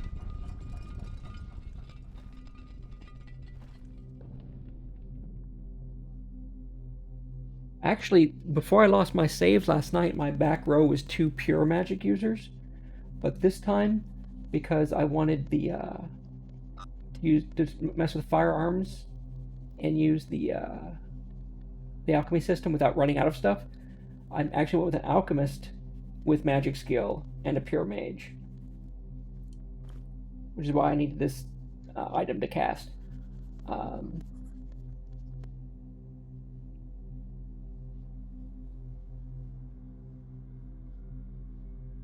Yeah, a lot of this is useless to me, really. I'll probably dump a bunch of this stuff.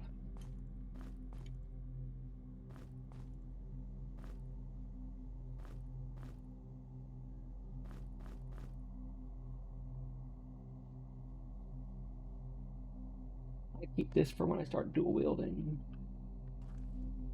Yeah, definitely didn't go with the potentially overpowered section. The When I was doing research on it, it's like, yeah, just take 4 lizard men and elemental resistance. So pretty much you've got a whole party that's half immune to magic.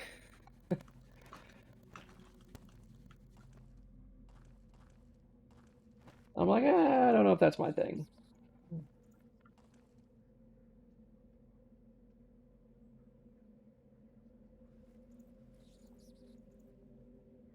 Yeah, magic is. It's just. As long as you have the food and you can rest, uh, Fireball and Lightning Bolt are just some of the best ranged things you can do, at least in the first game, that's for sure. Um,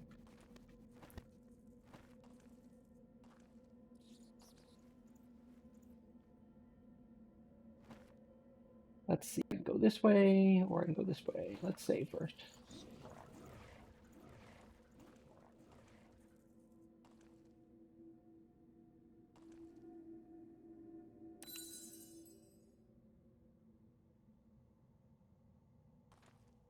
Yeah, magic definitely come if you need to do like a big front ranged alpha strike where it's just like, this guy's 2 squares away and I just need to unload on him and I can't get too close because of, they like trolls or just the heavy duty stuff. I think magic is definitely the way to go. I mean, you do run out of it and they are kind of squishy, but if you're really good, you're not getting hit anyway. I guess squishy doesn't matter.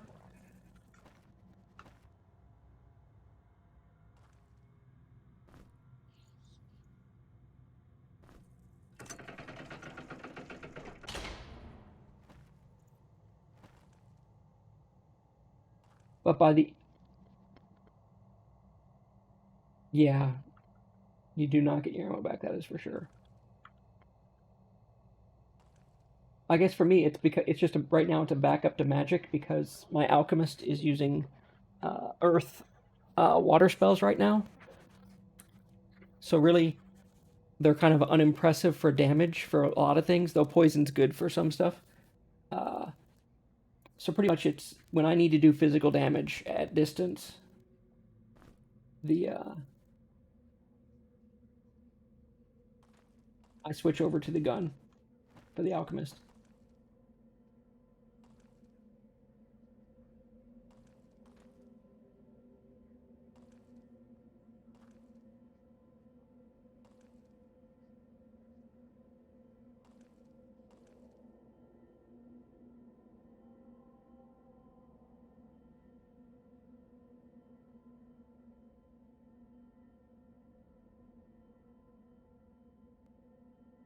50% less chance of malfunction is nice.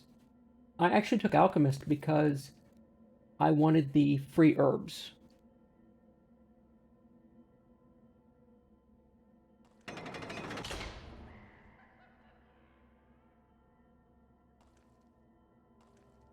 Really starting to dislike that guy.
In this case, that rogue would have been dead if I was wearing a shield.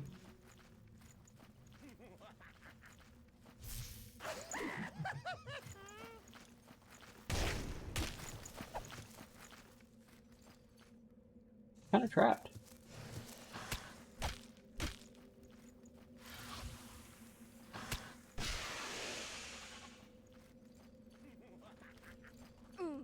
I just poisoned myself. I feel like an idiot.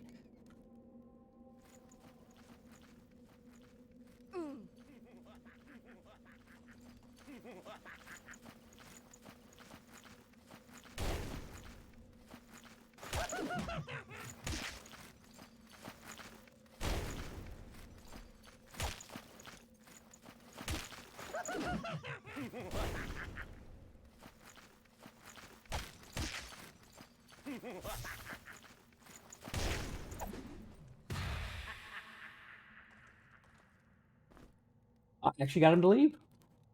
I actually, I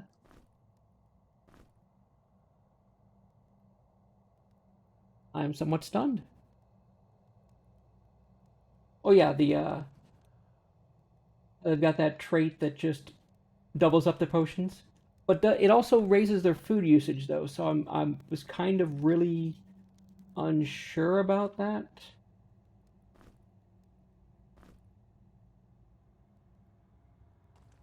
I don't think I ever got him. I don't think I ever trapped him like that.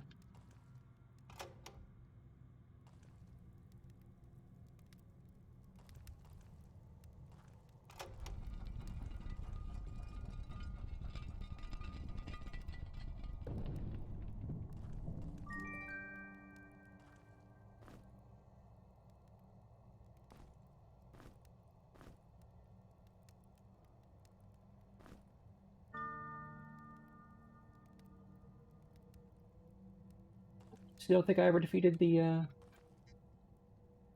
leprechaun. I am somewhat stunned.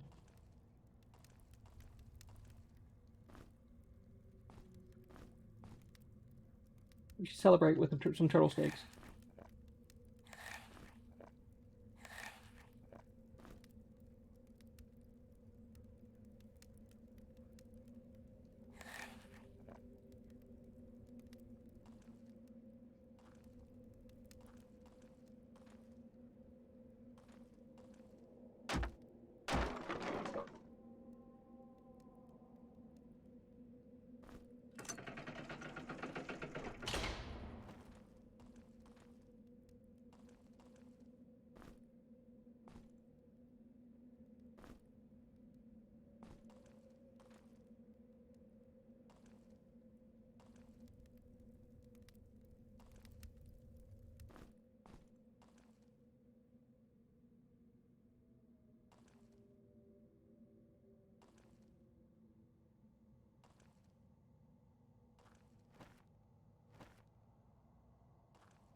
It's cool.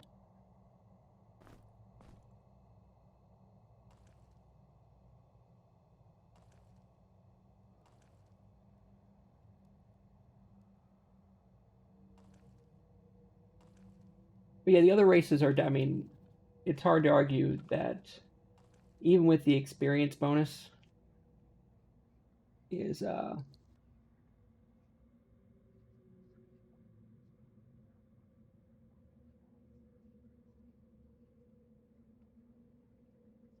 yeah. I looked at the farmer and as soon as I saw the farmer, I'm like, you know, 4 farmers or like 2 farmers or something is probably the class you play when you know where everything is and you can find all the food and you'll just be way out leveling everything.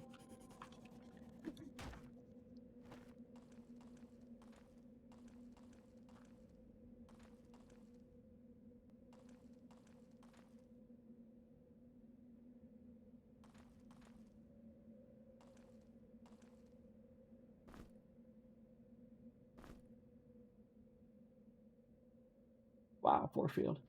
2 seconds. You can hold something in place for 2 seconds per point.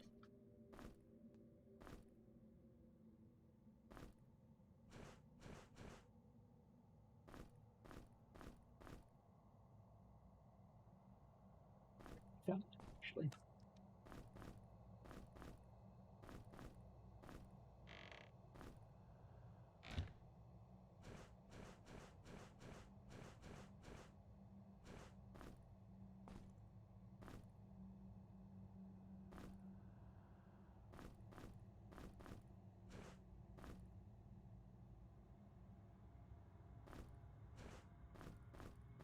Having up torches.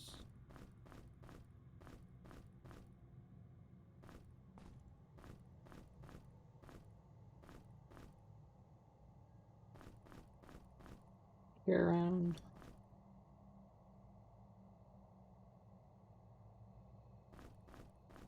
Food.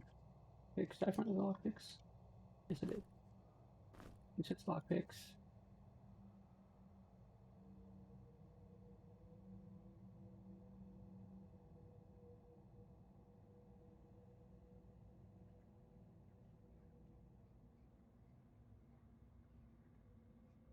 Pick this up, thinking maybe I would use that instead of flintlock, but I'm probably not going to. Probably good to have someone, the mage, have a back row weapon anyway, in case, when they run out of magic.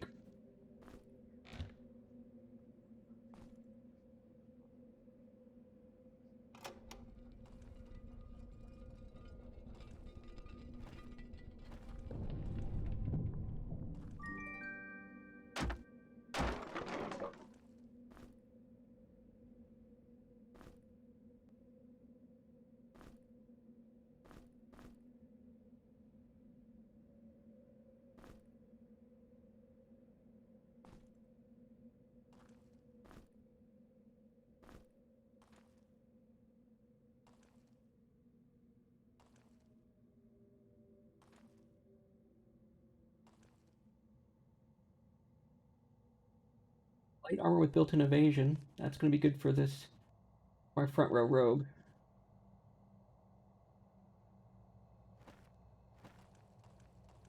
Their way out. Been in here. I haven't finished that one yet.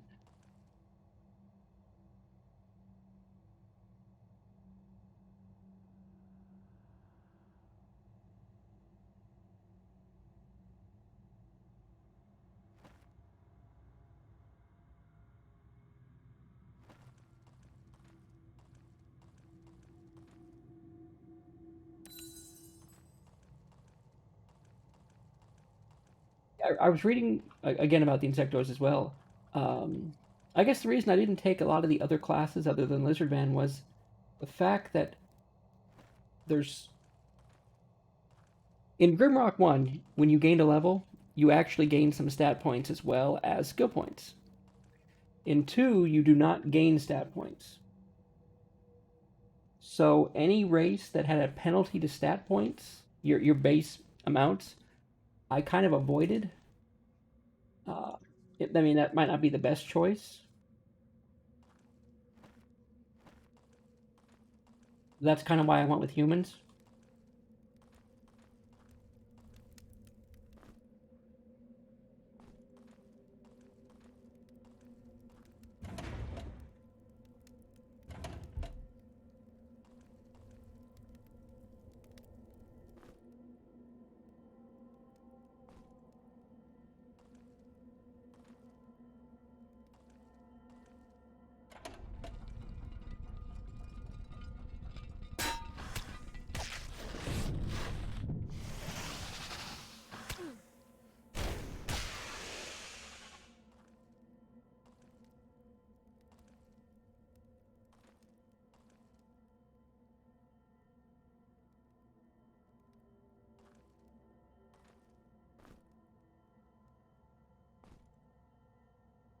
Probably not the best, you know, point for point power gain by choosing humans, but I felt it was a safer choice.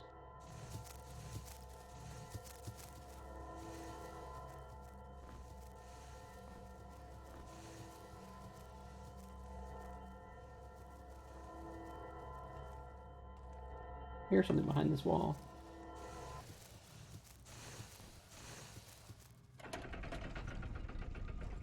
Do it. All the turtles. All the turtles.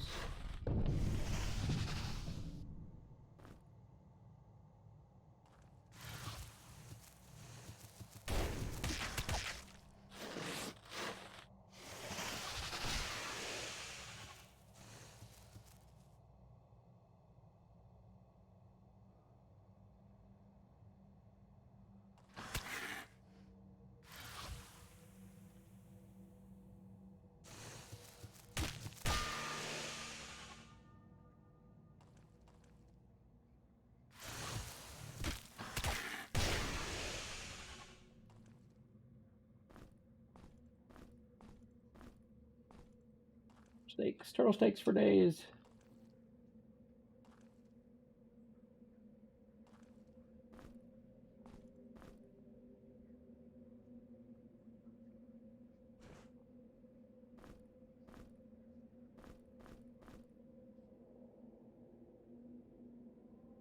Another bag for food up here. Wrong button.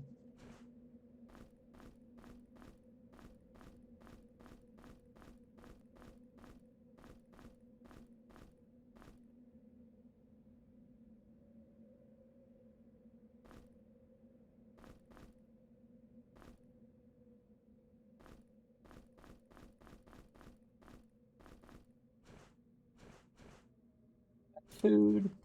Bag of torches.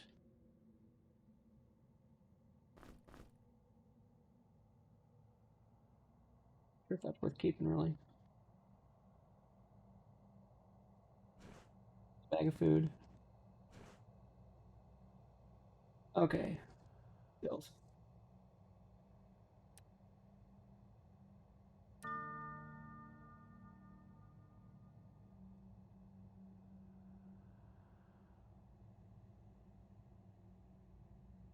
Yeah, I last night in the saves I lost, I actually gave all my humans the additional XP bonus, the additional 10%. But since levels get bigger each time, the actual 10% point gain doesn't come out to a 10% gain in levels. So even if you had like 20%, like the 10 the humans get and 10 that you can take for the trait, uh, you might get like a level or so ahead at the lower levels. But then when the point value doesn't make up for the increase in level requirement, you won't end up being 20% higher in level. You'll just have 20% higher total XP, which might not even get you to the next level at the higher points. So I didn't do that this time around, but I did still focus on base stats. So like I took 2 strength and 2 vitality on the knight instead of something else, and 2 dexterity and 2 willpower on the alchemist, and 2 willpower and 2 health on the wizard.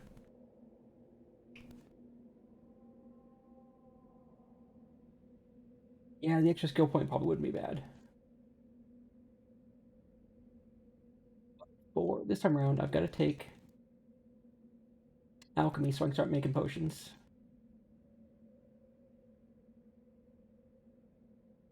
The extra concentrate, taking this up to 3 would probably be good for the faster energy redrain. Then I can worry about raising the damage. I think we're in a better shape than we probably were last night.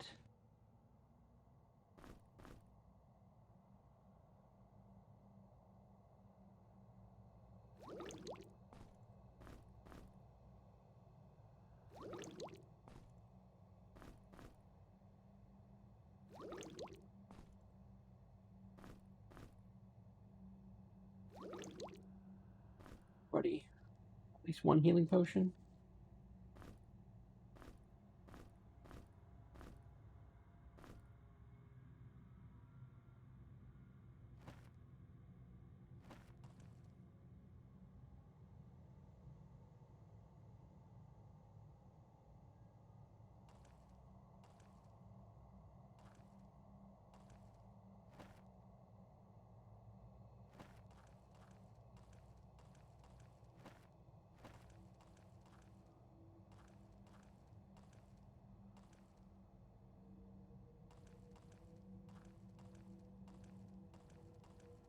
Yeah, I can see how I probably should have taken that on all the humans just to get a boost toward what I want to work with them on.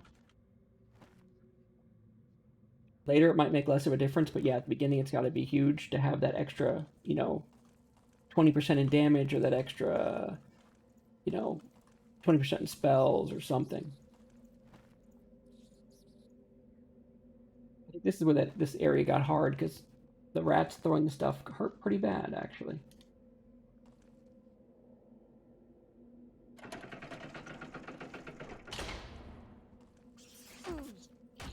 That.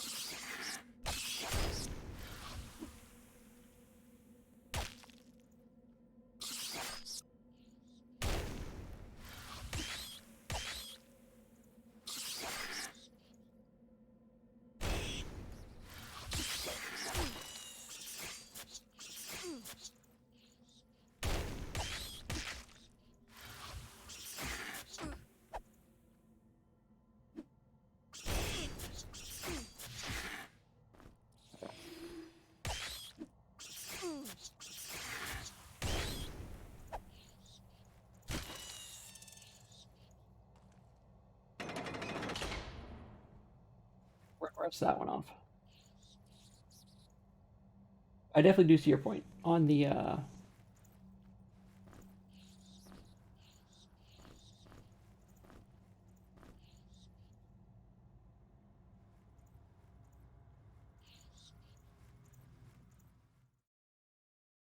Yeah, if you can get to heavy armor, if you can get to dual wielding a level early, that could make some difference there for sure.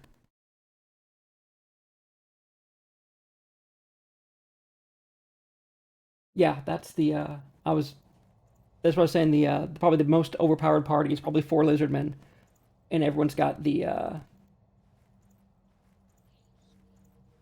endure elements trait. So yeah, that's one of the reasons I took one lizard man because so I've got pretty much the knight is going to be the physical damage tank that'll survive a big physical strike, but the lizard man with the endure elements is the one that's going to survive the huge magic hit and get us back to the crystal and raise everybody. Yeah, the just just with the stats I've got here, we're looking at 48, 72, 56, 54 in magic resist, elemental resist. This is before having really any resistance gear. Heck, I put the 50 cold on this person, but if I put it on the wizard or the lizard, we're looking at 100% resist cold if we really wanted to.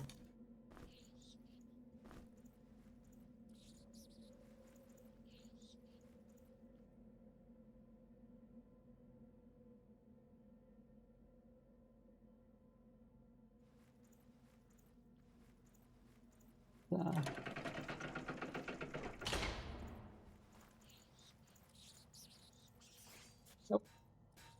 Dodge the heck out of that.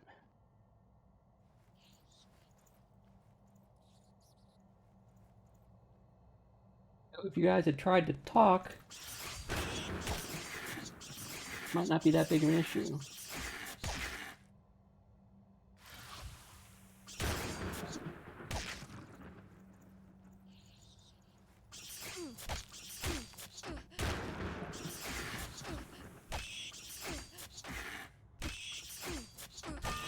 Tearing everybody up.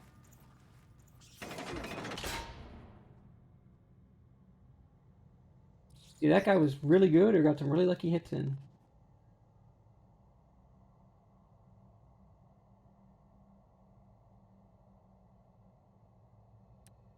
This is what I was waiting for.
$11.29. I think twin daggers. There we go. I don't need this thing, to be honest.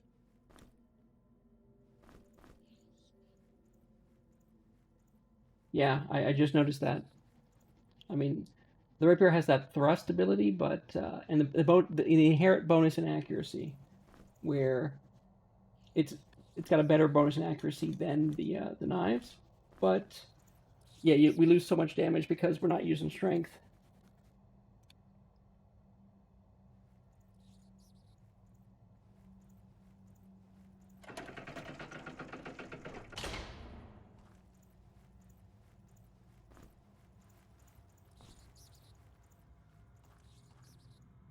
Come on. In case you're wondering where I was, I'm over here.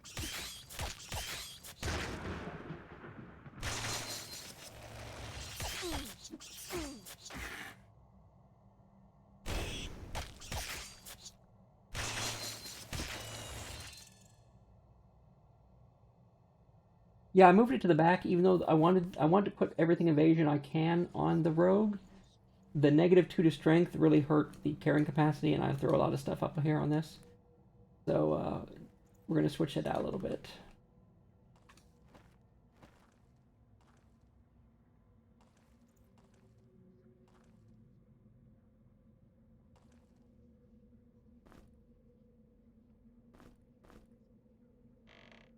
For some reason, I'm carrying around this collection of throwing weapons, even though I don't really use them.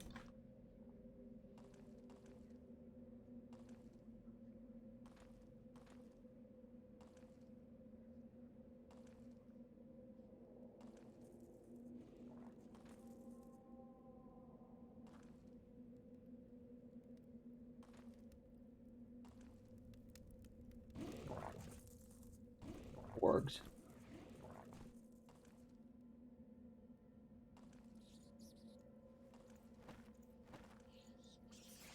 Oh.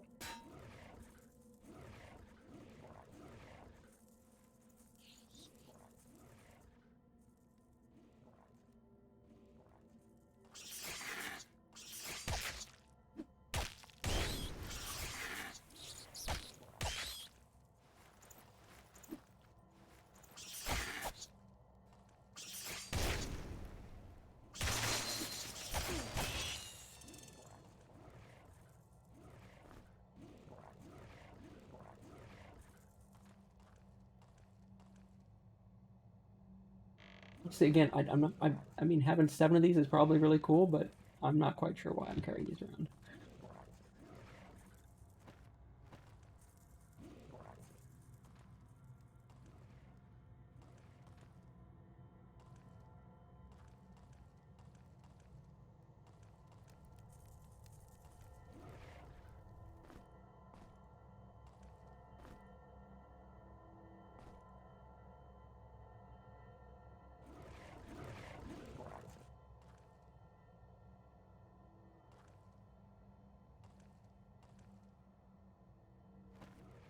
Before I press any buttons, I'm gonna go check out the other passage side not gone.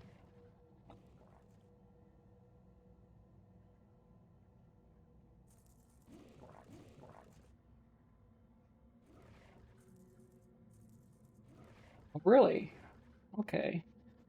I guess that's. I guess so. We're saying that the 1315 here, even though it adds up to 28, is better than the 23.6 here because even though it adds up to 29, is what you're saying. So it's best to have a lower level. Yeah, best to have a lower level of uh, both of them than a single higher level of one. Okay, that makes sense.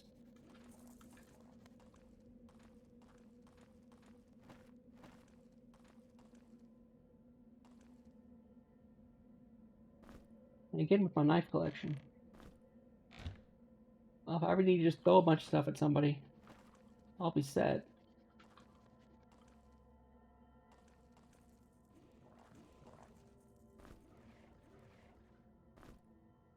Six to 18, 7 to 22. Weighs more. Yeah, nope. Not interested.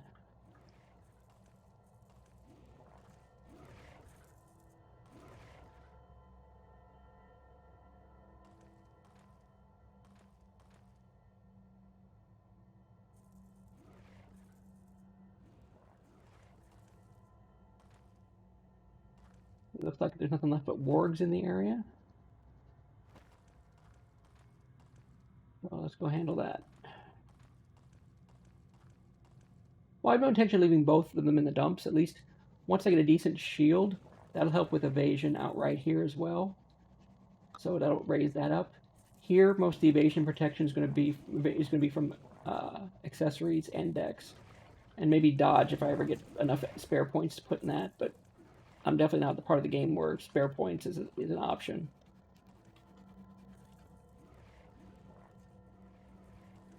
No, I definitely understood.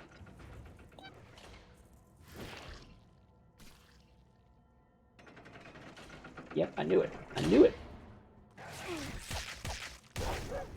Give you a chance to come out of here. Stay in your cage.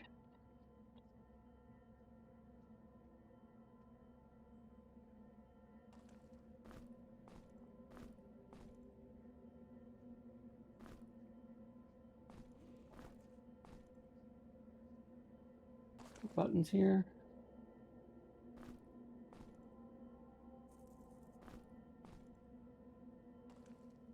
That's right, we're in heavy armor now, so I can do this. Other cap has.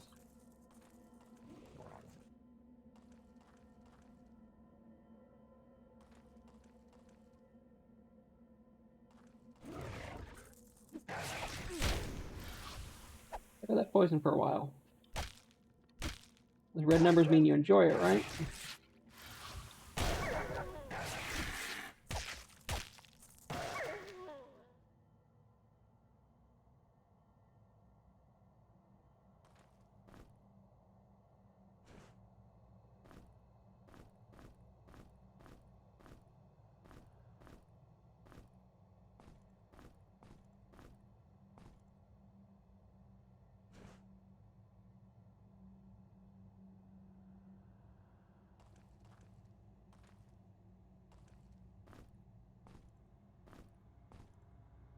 Problem I don't have very often is I've got more food than I can comfortably carry around. That's a nice problem to have.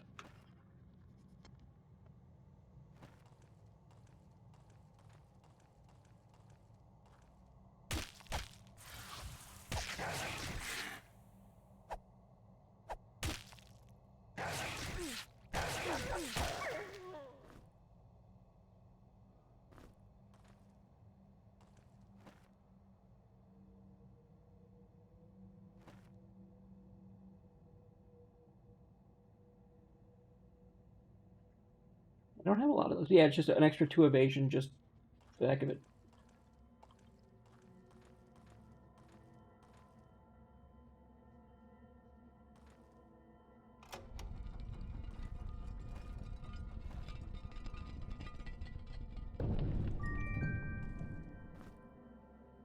Speaking of evasion,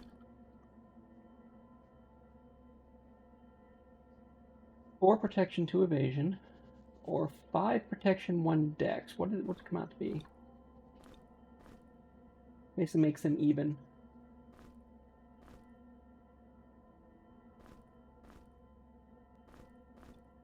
Raise the damage though a little bit. Actually tempted to put this on somebody else. Because 5 protection isn't something you find often in clothing, I suppose.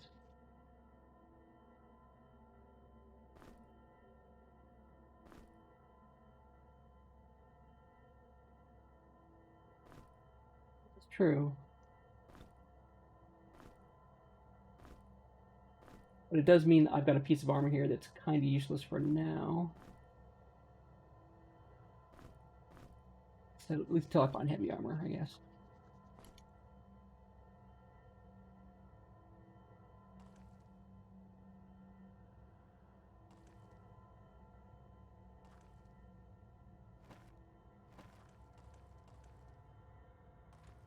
Okay, let's go get that gem.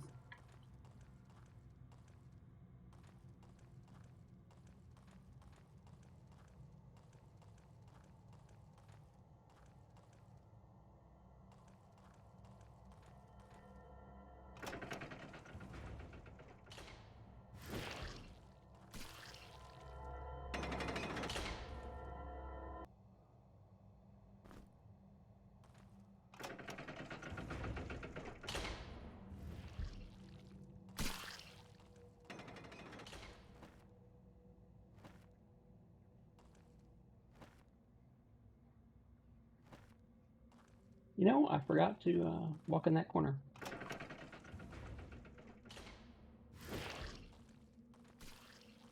To finish out my map, you know. There.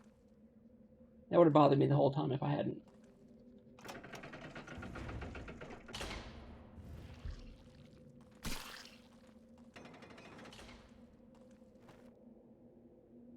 Okay, I think we've got this place cleared out.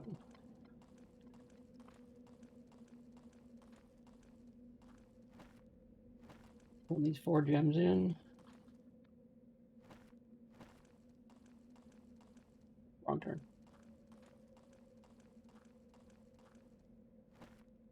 Another wrong turn. Well, that one.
Okay, I'm honestly getting a shield.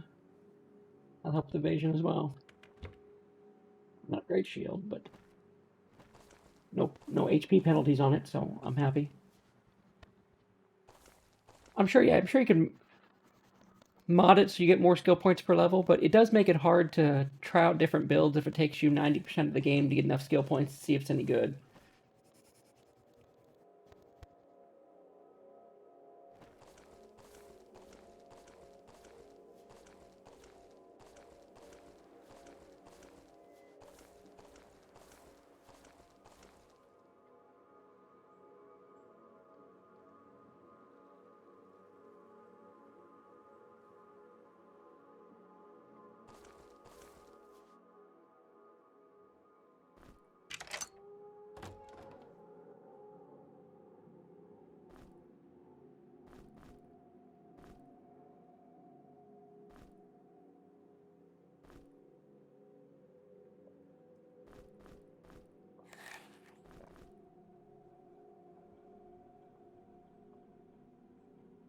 think we're gonna need. I think we're gonna need this hat.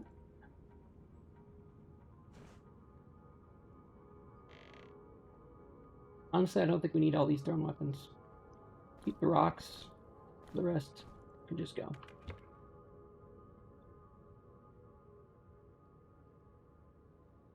Elbow slot. Hmm?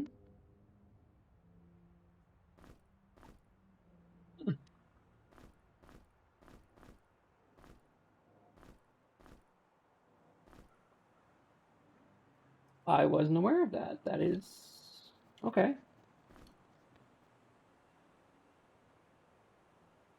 Huh, so it's a bracer as well. Okay. I guess it straps on your arm. That's pretty cool.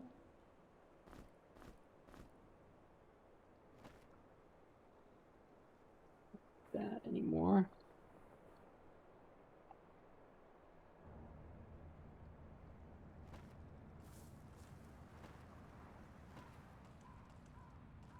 To me, it was a shield. I never even would have thought to have tried it in the bracer slot, but it does make sense.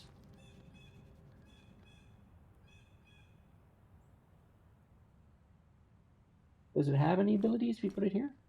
No. Okay. Not like you can bash with it.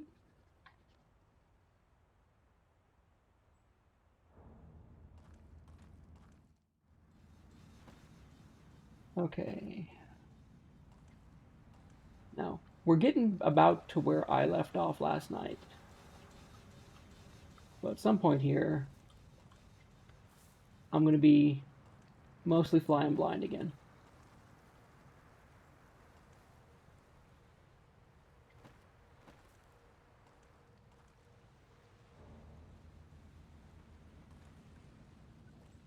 That is kind of funny.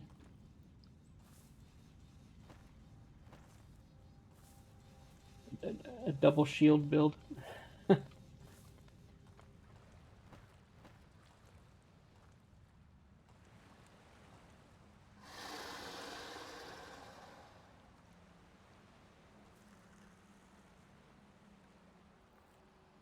Okay.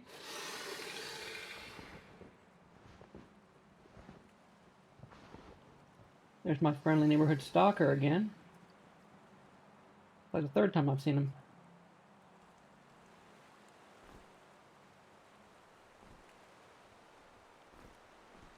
Oh, I forgot to turn in the gem. Duh, I forgot to turn in the gems. I'm an idiot. Let's go back, turn in the gems.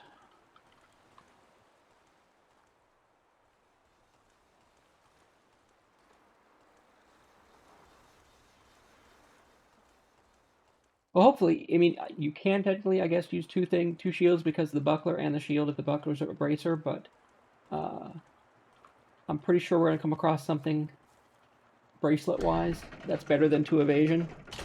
But until then, that'd be great.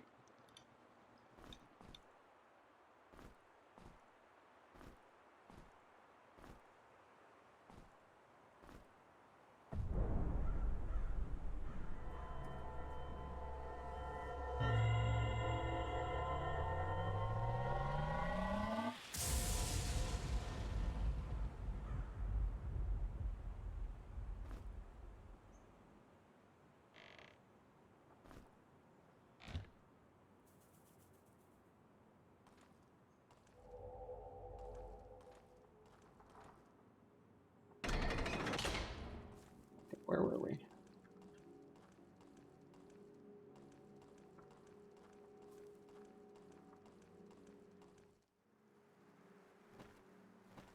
Exploring this area. Yeah, I think I explored this area a bit, and then had to move on to a different area because there were just a lot of things I couldn't do without going for like long swims, and didn't think that was a good idea.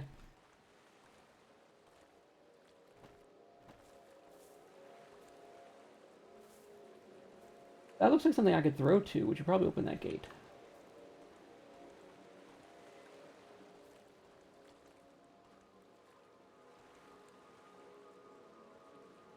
Yeah, keen eye, sharp aim. But yeah, you're supposed to notice that, I suppose.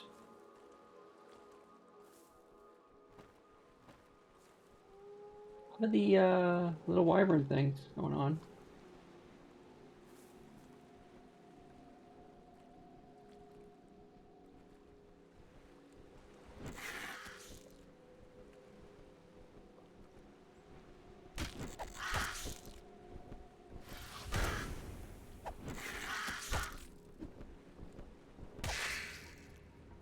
too bad.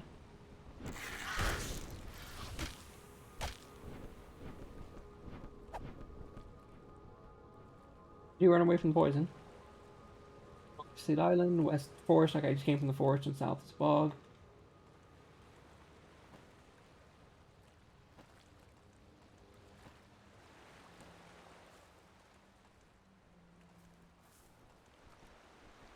Come on.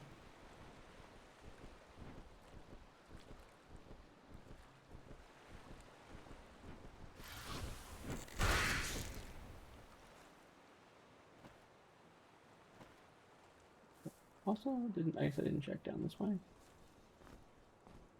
Fruit. It was good for more fruit.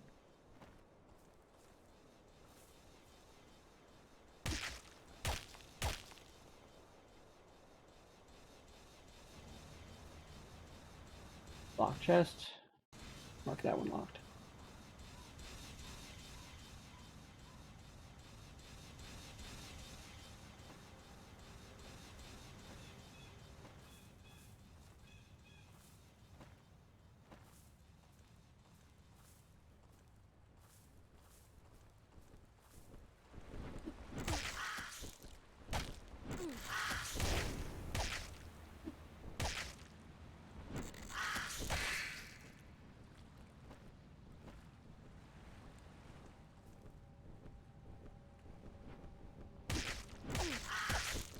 I was worried about that because of the because it's light armor and the negative agility.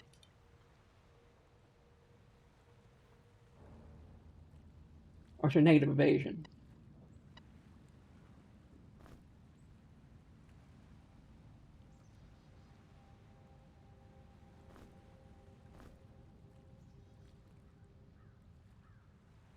But I mean, you're basically coming out with a little more protection, a little less evasion, so it's kind of a trade-off. We'll see how it goes with the +5 energy is helpful.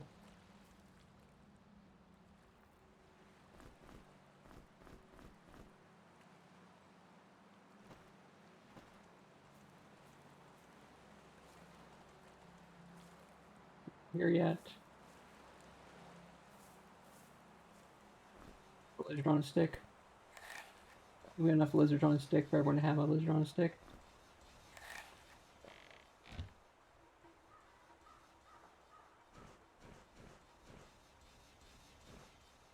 Not. Oh, you didn't have a lizard on a stick, you didn't have fruit.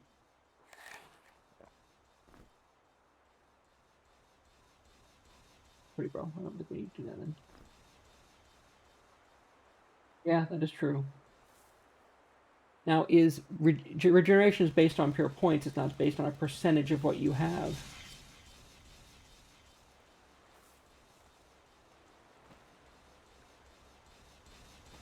So this is the last puzzle I did last night.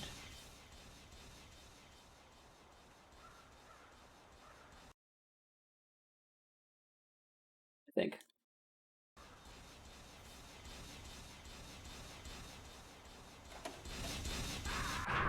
Yep, did not make it. Did better at it last night. Didn't die at it last night at all. It was actually much better.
Well, energy is yeah, throwing costs energy and using special weapons attack, but special weapon attacks also cause energy. So energy is definitely something good to have.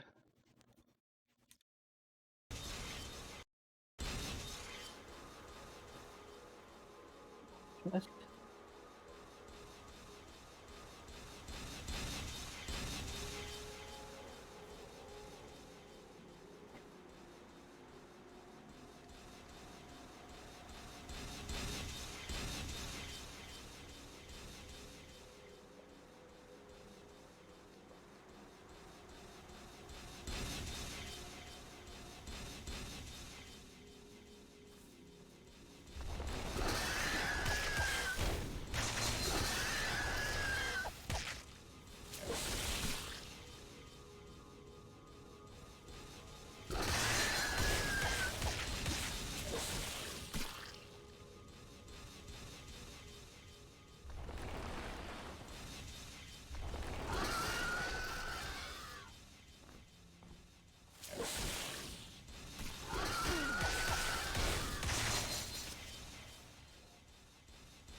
yeah, but there. I mean, but the one, at least in Grimrock One, some of the attacks were like double or triple damage.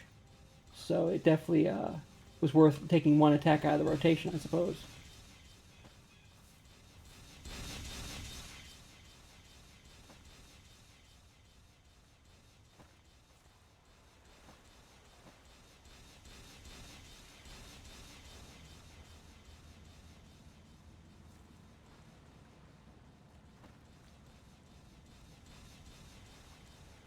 Okay, I'm gonna go try this place down here, which had a puzzle I hadn't been able to get to before.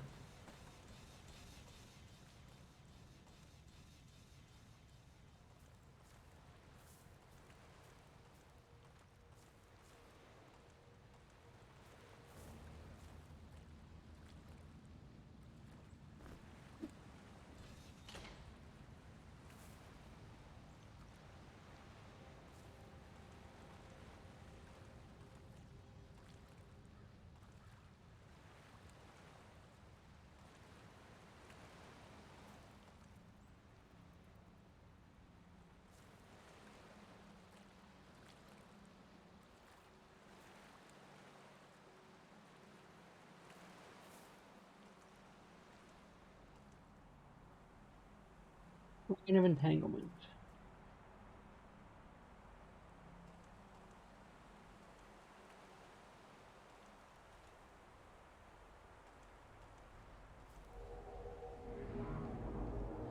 Four sides to everything.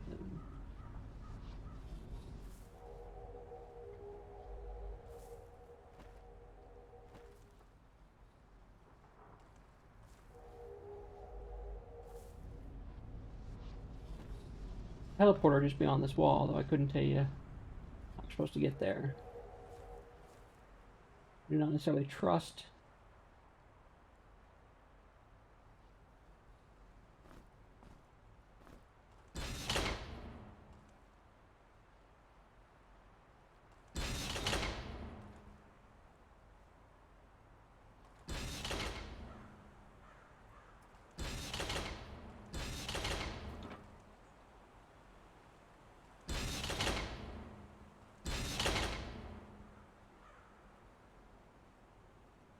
Welcome back. I'm about to do something stupid.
Yeah, I think Grimrock was trying to convince me to do a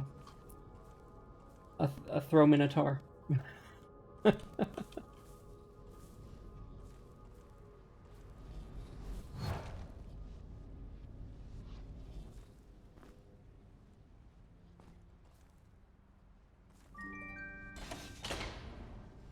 Another lock chest.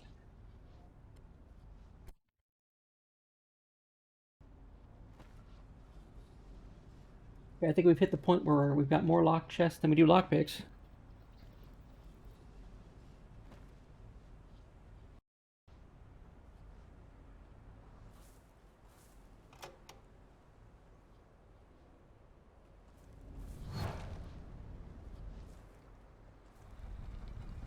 Fast for that one.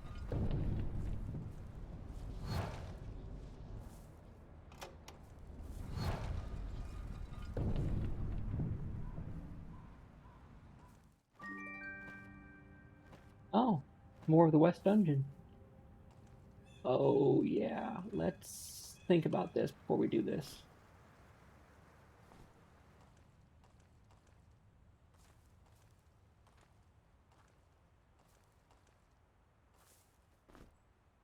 Think about this really hard before we do this. Book is probably really nice.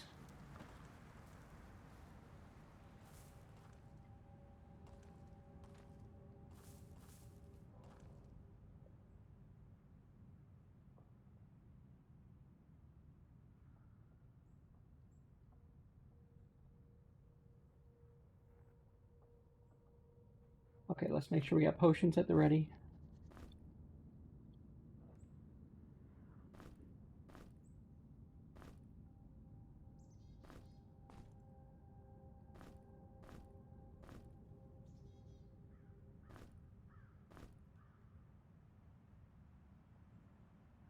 Weapons.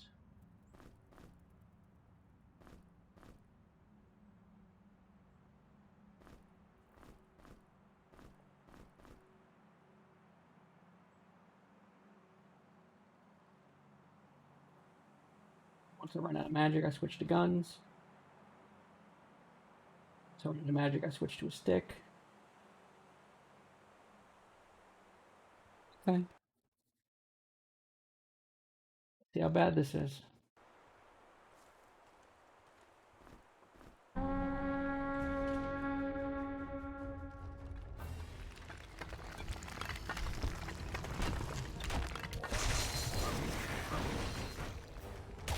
I shot myself in the face with a bunch of magic.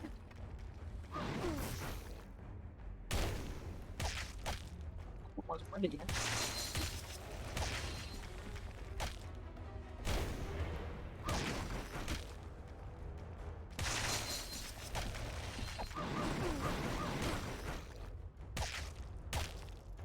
Place I can put in a corner. There we go.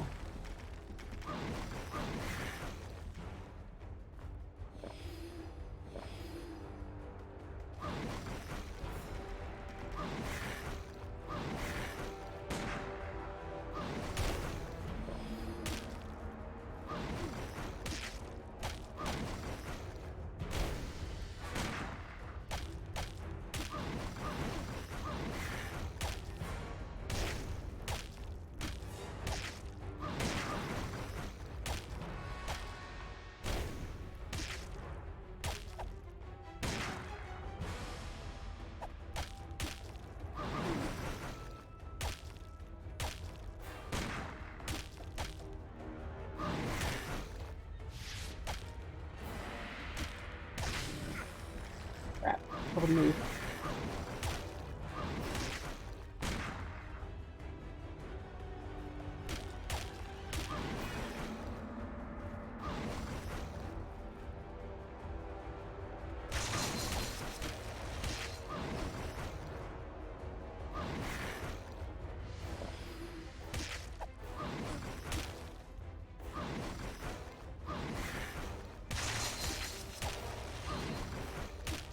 We lose our rogue. Lost caster.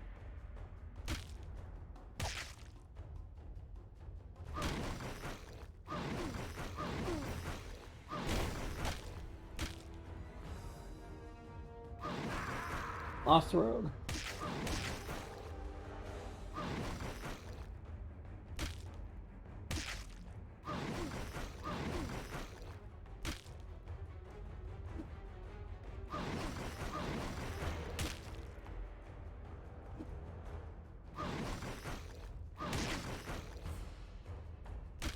One point. I'm hitting for one freaking point. And I'm taking way too much damage.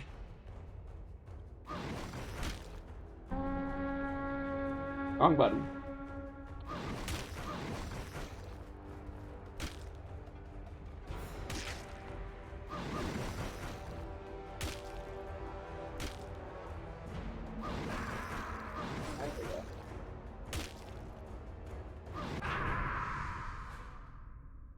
I was using it because characters out of magic, I'm in the back row. So there was just that. Biggest mistake I made there was I started throwing magic before it had completely formed, and I just caught, like, fireballs to the face. So there's definitely better, more patient ways to do that. Plus, if I fall back to here, I don't get smacked from the side, which is nice.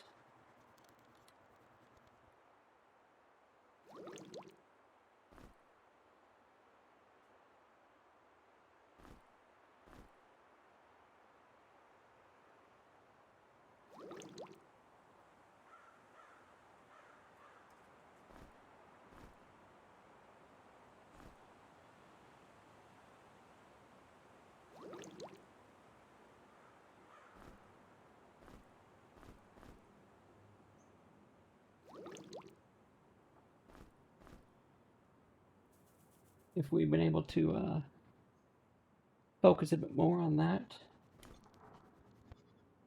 Better stay with the firearms longer.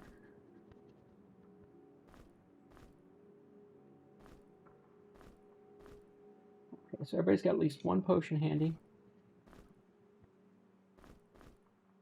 Hopefully I won't use it on accident. If I fall back to here immediately, the magic users won't get hit nearly as much. And I can focus on just keeping the fronts alive.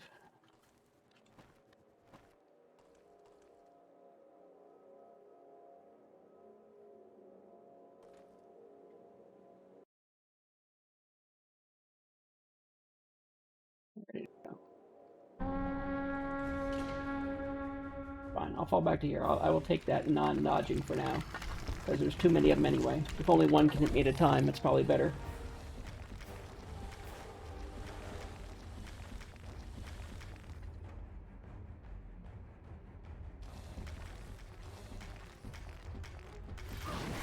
Poison does squat to these guys.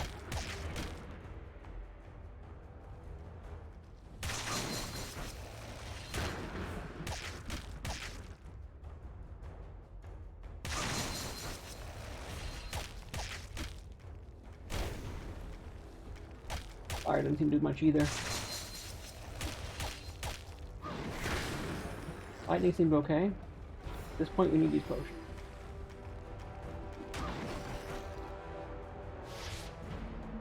Fun time.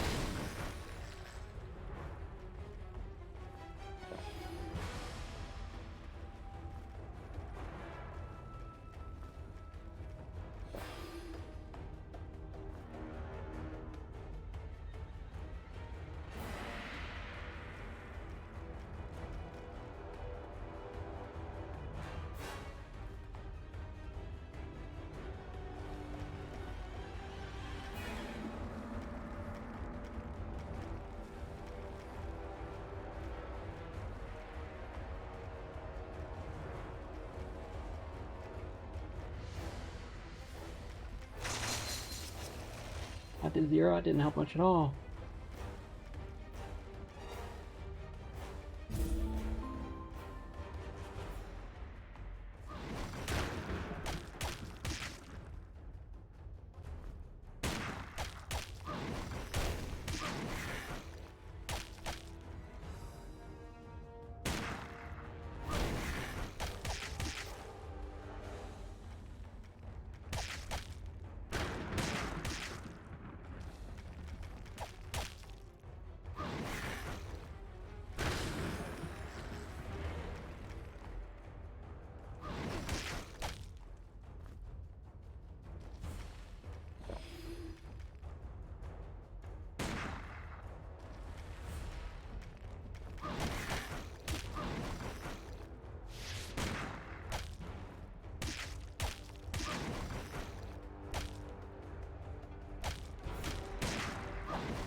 He ignores ice, okay.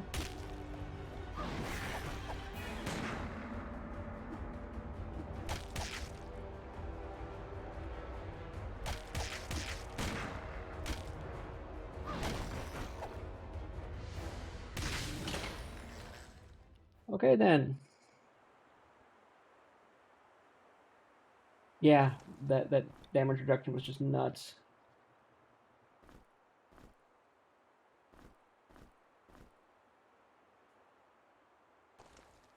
But we won that time.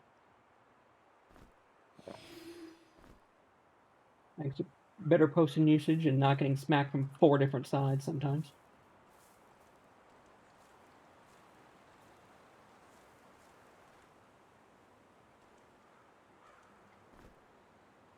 Home of Knowledge. 1 skill point. Who needs a skill point really bad? It'd be nice here to do more damage with heavy weapons.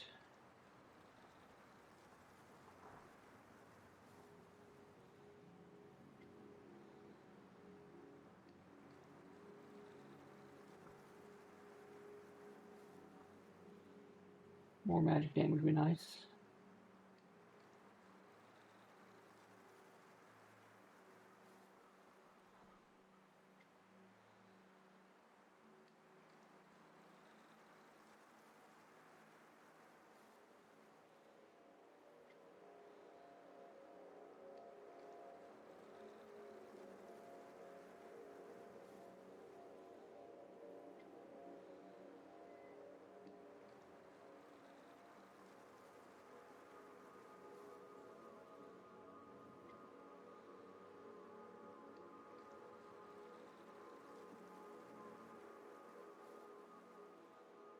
Actually, there is a weapon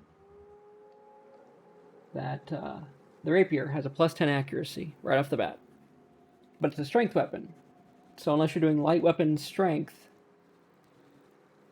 which is weird because mostly if you're using light weapons you'd be dex. So this is where it's not necessarily a great weapon, but it does have accuracy.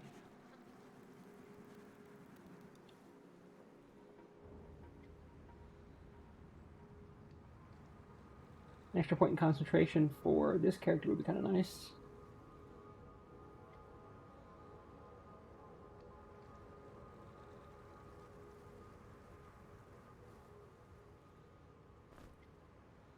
But again, the magic user only does magic, and it'd be nice if the magic did more damage. I'd like to throw some more into that fire magic, I think.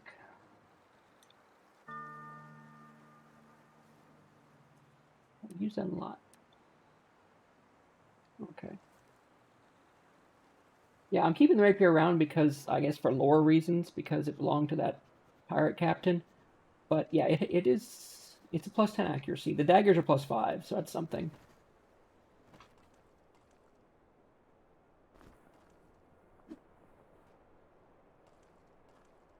Did use a lot of potions there. Might not have been the best. Uh,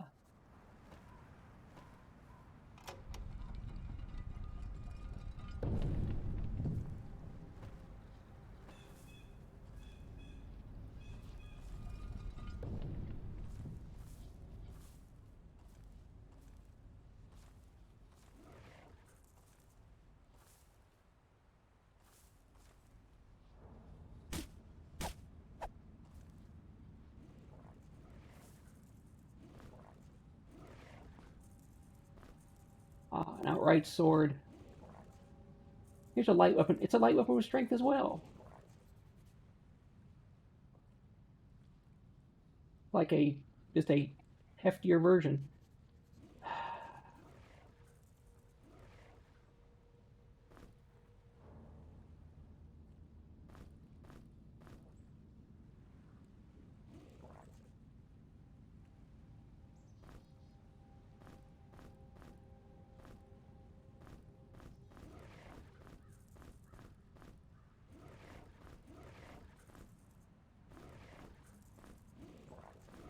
It's got a higher average damage than the plain dagger. I suppose that's about all it's got going for it.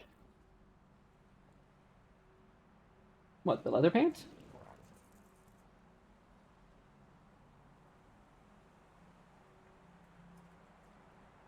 Just pants.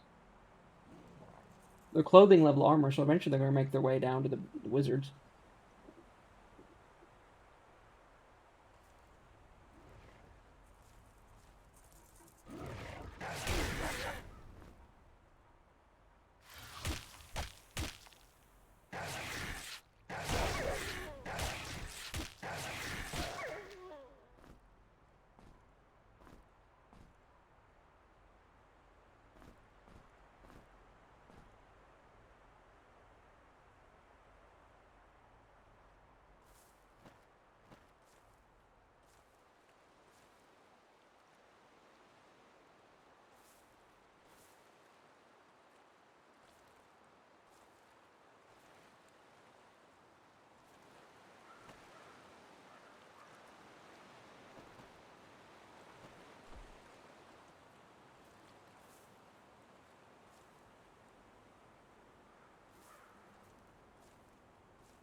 If we were doing Headhunter, this would be our first skull.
Like I was thinking about this.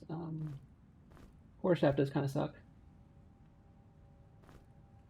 If I have to have a secondary weapon from the macro for the wizard, I'm going to choose a bow and just leave this here because it did kind of suck. Okay, see you later.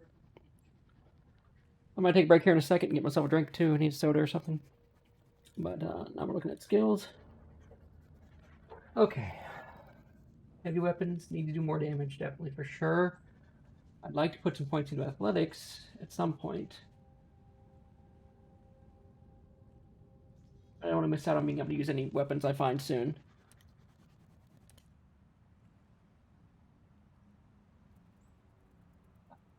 Definitely want to put more points in concentration. Even though my spells are weak, I need want to cast more of them. Let's go into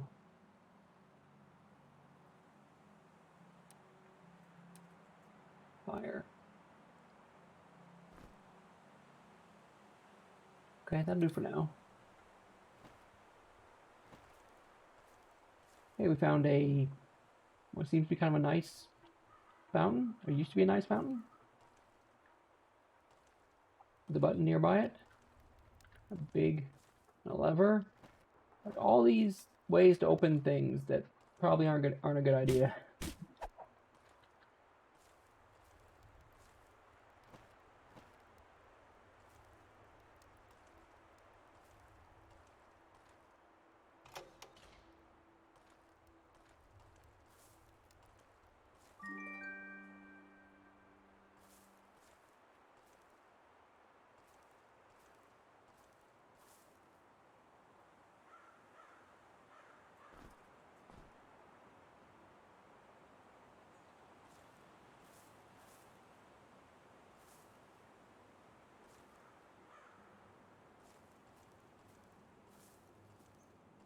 Another locked chest. We're just locked chests all over the place, aren't we?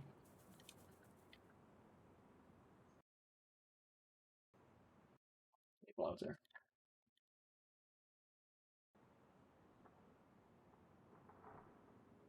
But you can't use the shovel to break the locks off the chest. That'd be kind of nice. Or find unbreakable lockpicks. Come back and get these later.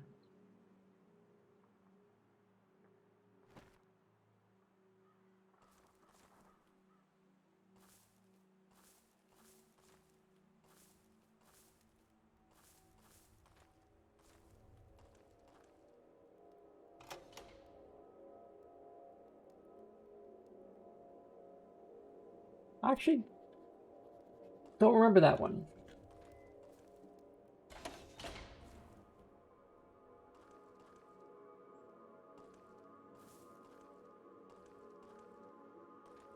What does mutation do?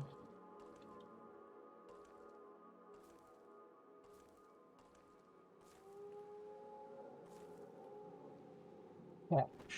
Okay, that's kind of cool.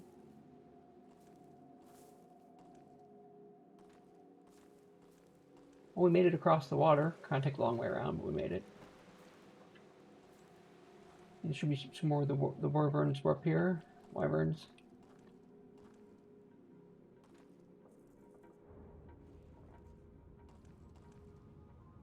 Orgs in the garden, but they're not so tough.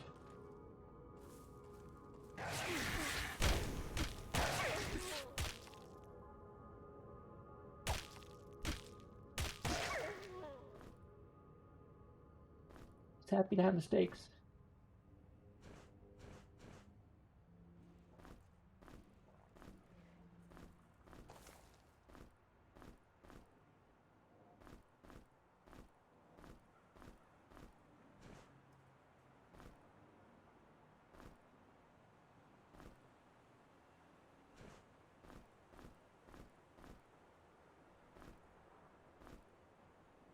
Full of stakes.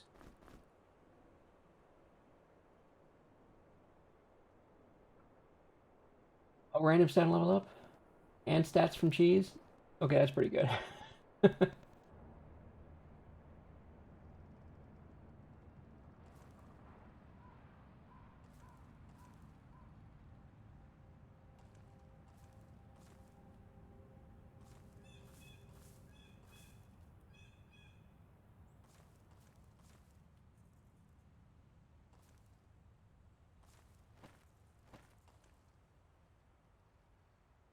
Guess this is where we put one thing on each.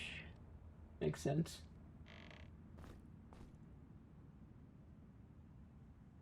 Okay. We just leave it there, but I don't necessarily trust that. Hey, more wargs. Lunch.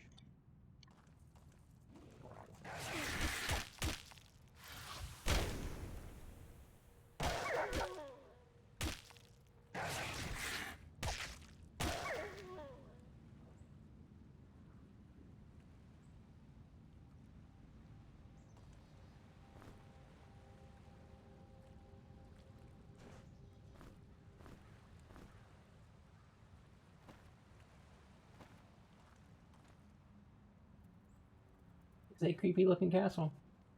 Not gonna lie.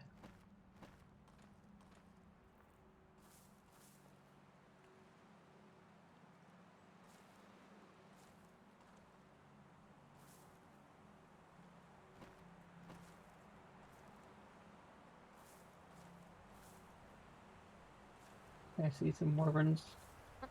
Again, they aren't so tough. Fresh lockpicks. Leather gloves.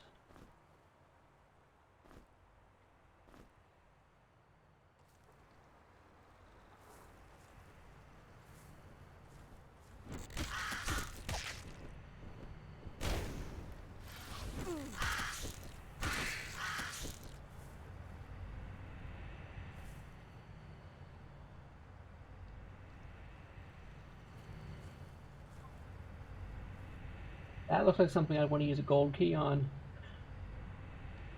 They certainly got the presentation going on that one. Whoa!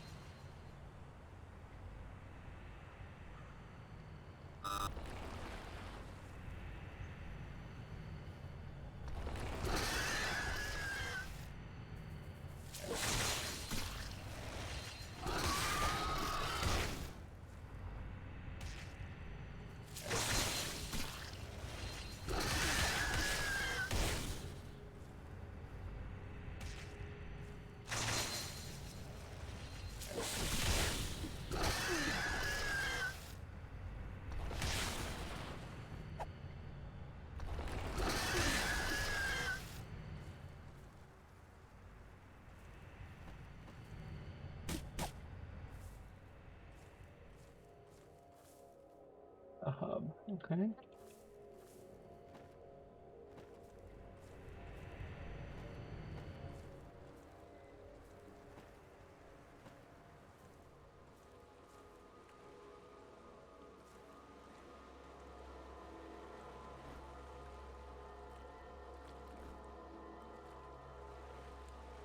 That's a heavy weapon. Yes. We'll go with that.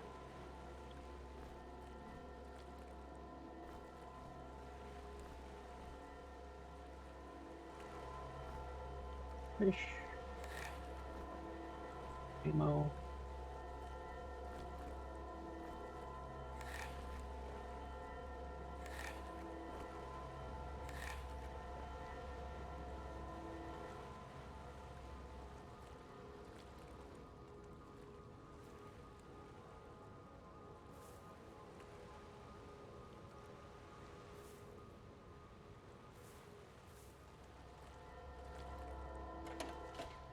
There's our quick way back. Now we got our shortcut to and from the side without going through the bottom.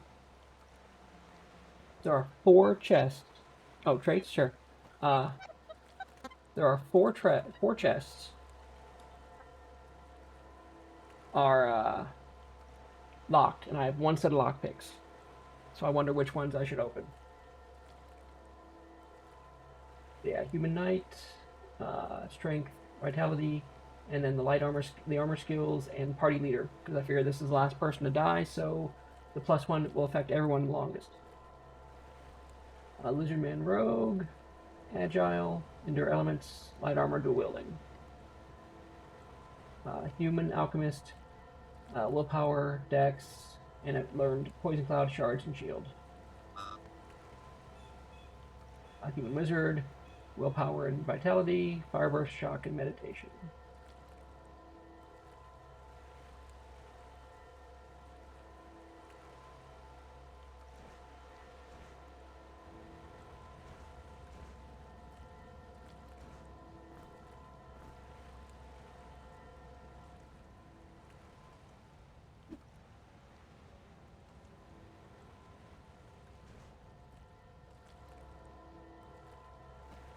So I got a stairway there, I got a stairway here, and I got a way to leave to the north. I like to finish out areas I'm in before I move on, but there could be cases where I'm not supposed to go in these dungeons till later because it'll like just hand me my ass, which not too keen on that. I do like the idea of the cache. There could be loot down there. But I think before I do that, we're at the 4-hour point.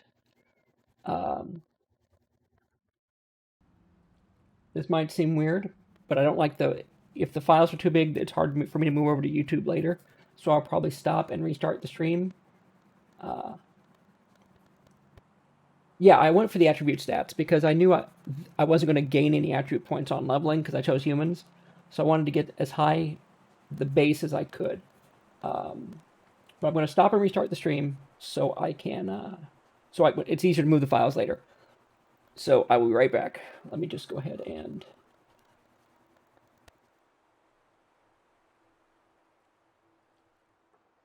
be right back.